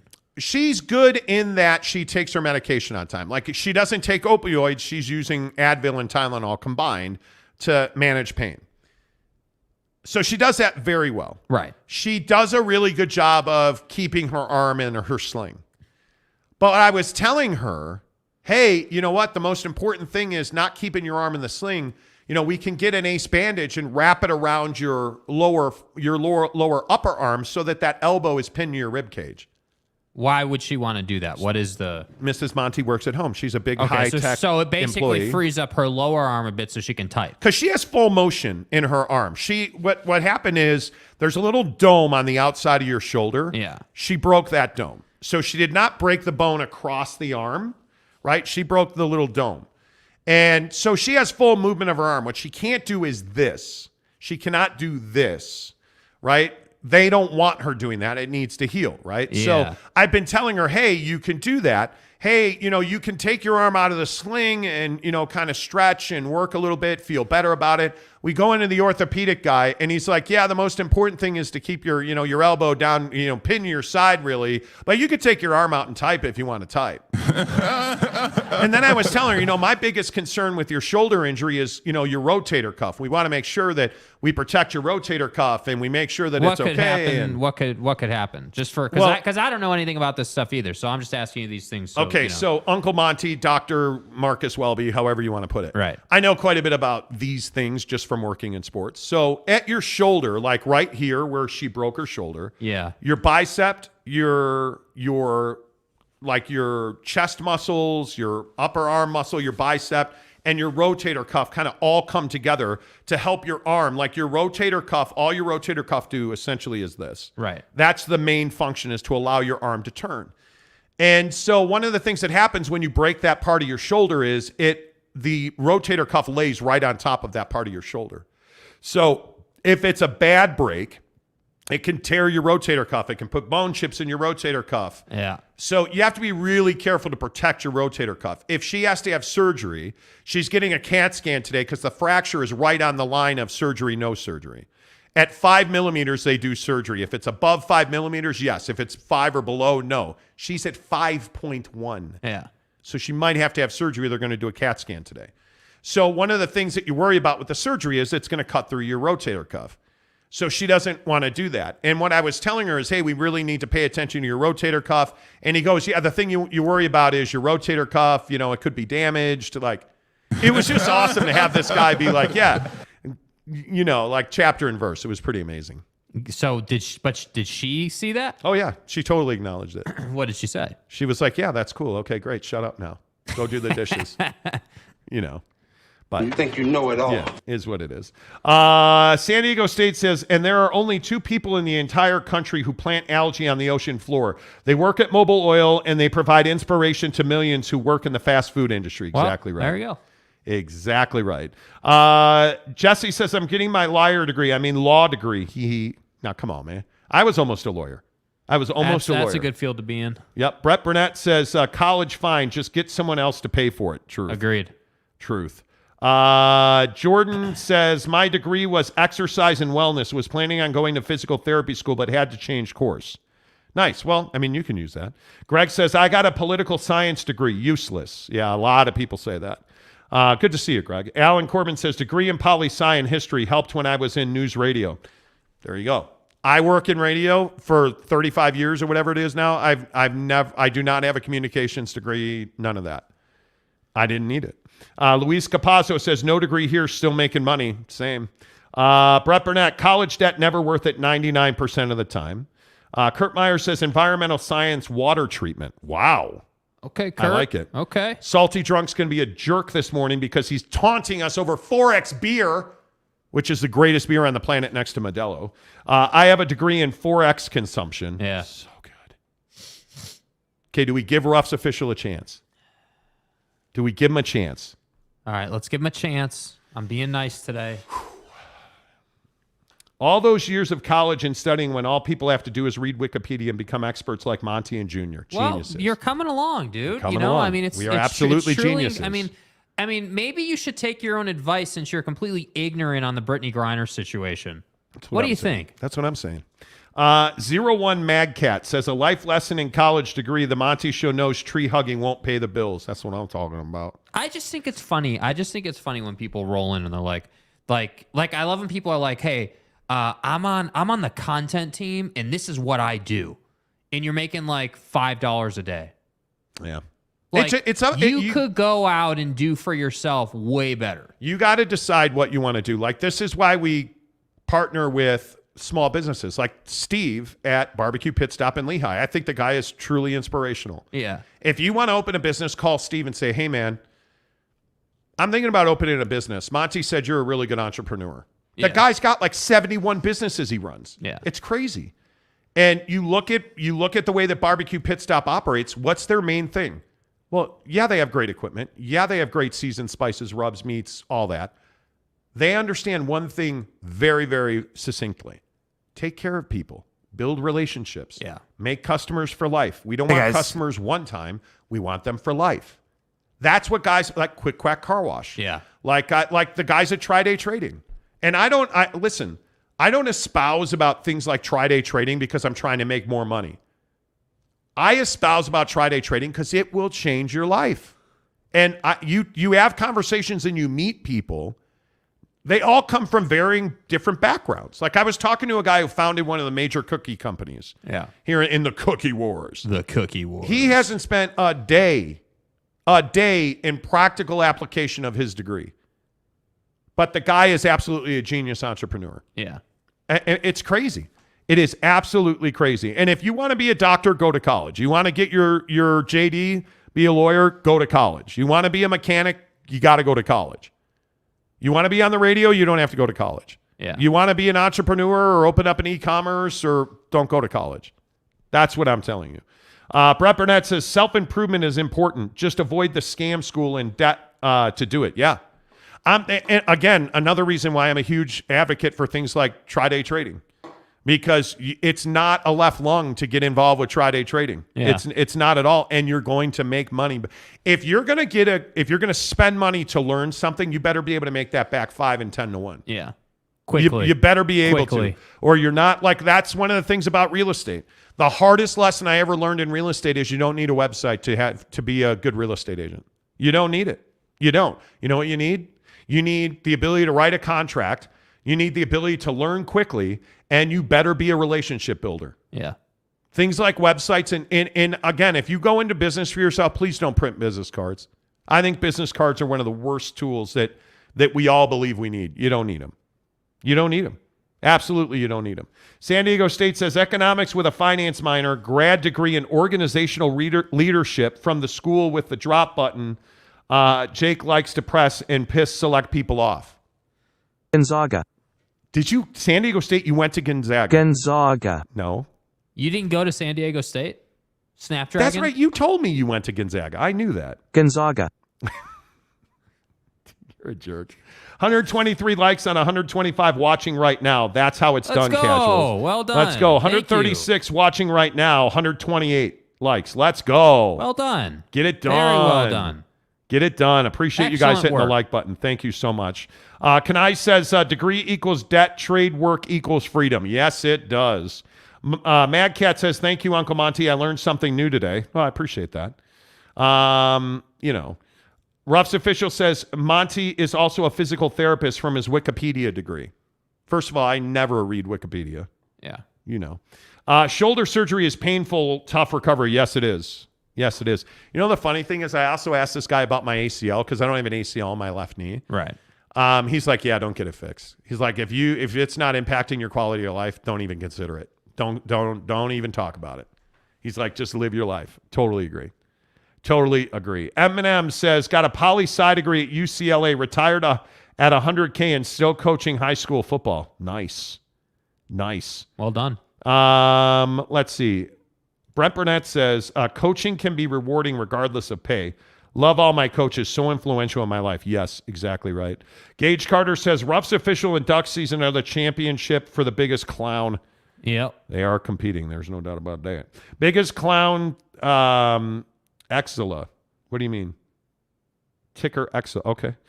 Kay Nurin says, just don't get a degree in art history. Oh, my God. It's really despicable. Is that a degrry? It's ridiculous. San Diego State says, yes, San Diego State undergrad, Gonzaga graduate work. Nice. Well done, sir. Nice. Well done. NY Monty fan says, don't go to school just to go to school. Also, don't listen to people's advice about who don't truly care about you. Yeah. Amen to that. And the thing is, and I think we've told this story. Jake came to me at one point. He was playing baseball. You remember Willie McGee, the baseball player? Yeah. Jake was playing baseball for him at Contra Costa Community College. And we actually went to culinary school together because Jake's a really good cook, believe it or not. Makes a huge mess, but here and there. So we're in culinary school. Jake's playing baseball. And he just came to me one day and said, I'm done with school. It's not for me. I don't like it. I don't enjoy it. I'm done going to school. Yeah. And so I said to him, well, you better figure it out. I'll give you like a month to figure out what you want to do. He's like, I want to snowboard. Because we were going to I worked at KGO and KMBR in San Francisco, which is about an hour and a half from Tahoe. Yeah. So he said, well, hey, I want to snowboard for a living. I was like, okay, well, let's give it every shot. So every Sunday afternoon, we would drive from San Francisco to Tahoe and spend Sunday, Monday, Tuesday in Tahoe snowboarding. It was amazing. And eventually we moved to Utah. Jake went up and worked at Canyons, decided he didn't want to do that, right? So you have to, though, if you're not going to go to school, be prepared to fail and be okay with it. If you went to school, be prepared to fail and be okay with it. Just understand your student debt payment. We're so scared of failing. Yeah. We are so scared of failing. Go and try it. And if you fail, try again because you're going to be better the second time. You're not starting from scratch the second time. We've got to stop scaring our kids into going to college. We got to stop doing that. Because it's not setting them up to succeed. I can promise you that. It is not setting them up to succeed. Yeah. If you're like, oh, you're going to be a miserable failure.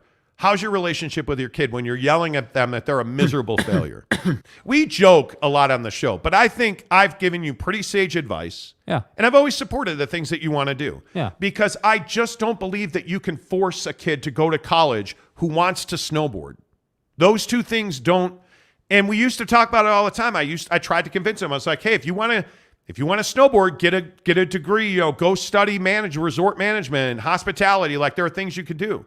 And he didn't want to do that. Okay, great. Let's figure it out. Stop bullying your kids into going to college. Now, if they don't want to go to college, they have to have a plan. They're not going to sit home and play Xbox all day. They're not going to sit home and watch TikToks all day. What is this? Scroll down a little bit. Eric C. said something right there about me riding coattails. Love you, Jake, but damn, he's the luckiest SOB to just ride those coattails. Oh, I don't know about that. I mean, you don't know the behind the scenes. I wouldn't say that Jake rides coattails. The obvious inference is, well, I've been in radio for 30 years and you're just tagging along. Jake, that's not how our business is set up. That's not at all how our business is set up. I mean, he has skills that I don't or Like, I mean, the video aspect, all of our video stuff, like, I don't have to defend what he does, but trust me when I say there's no coattails being ridden. Greg Romano says, for the most part, 4-year universities are a waste of money. Tech universities fit most people's lifestyle and budgets. Yeah, trades. Learn trades. Yeah. Learn trades. Absolutely learn trades. M.I. Monty says, fail to learn and learn to fail. Recipe for success. You have to fail.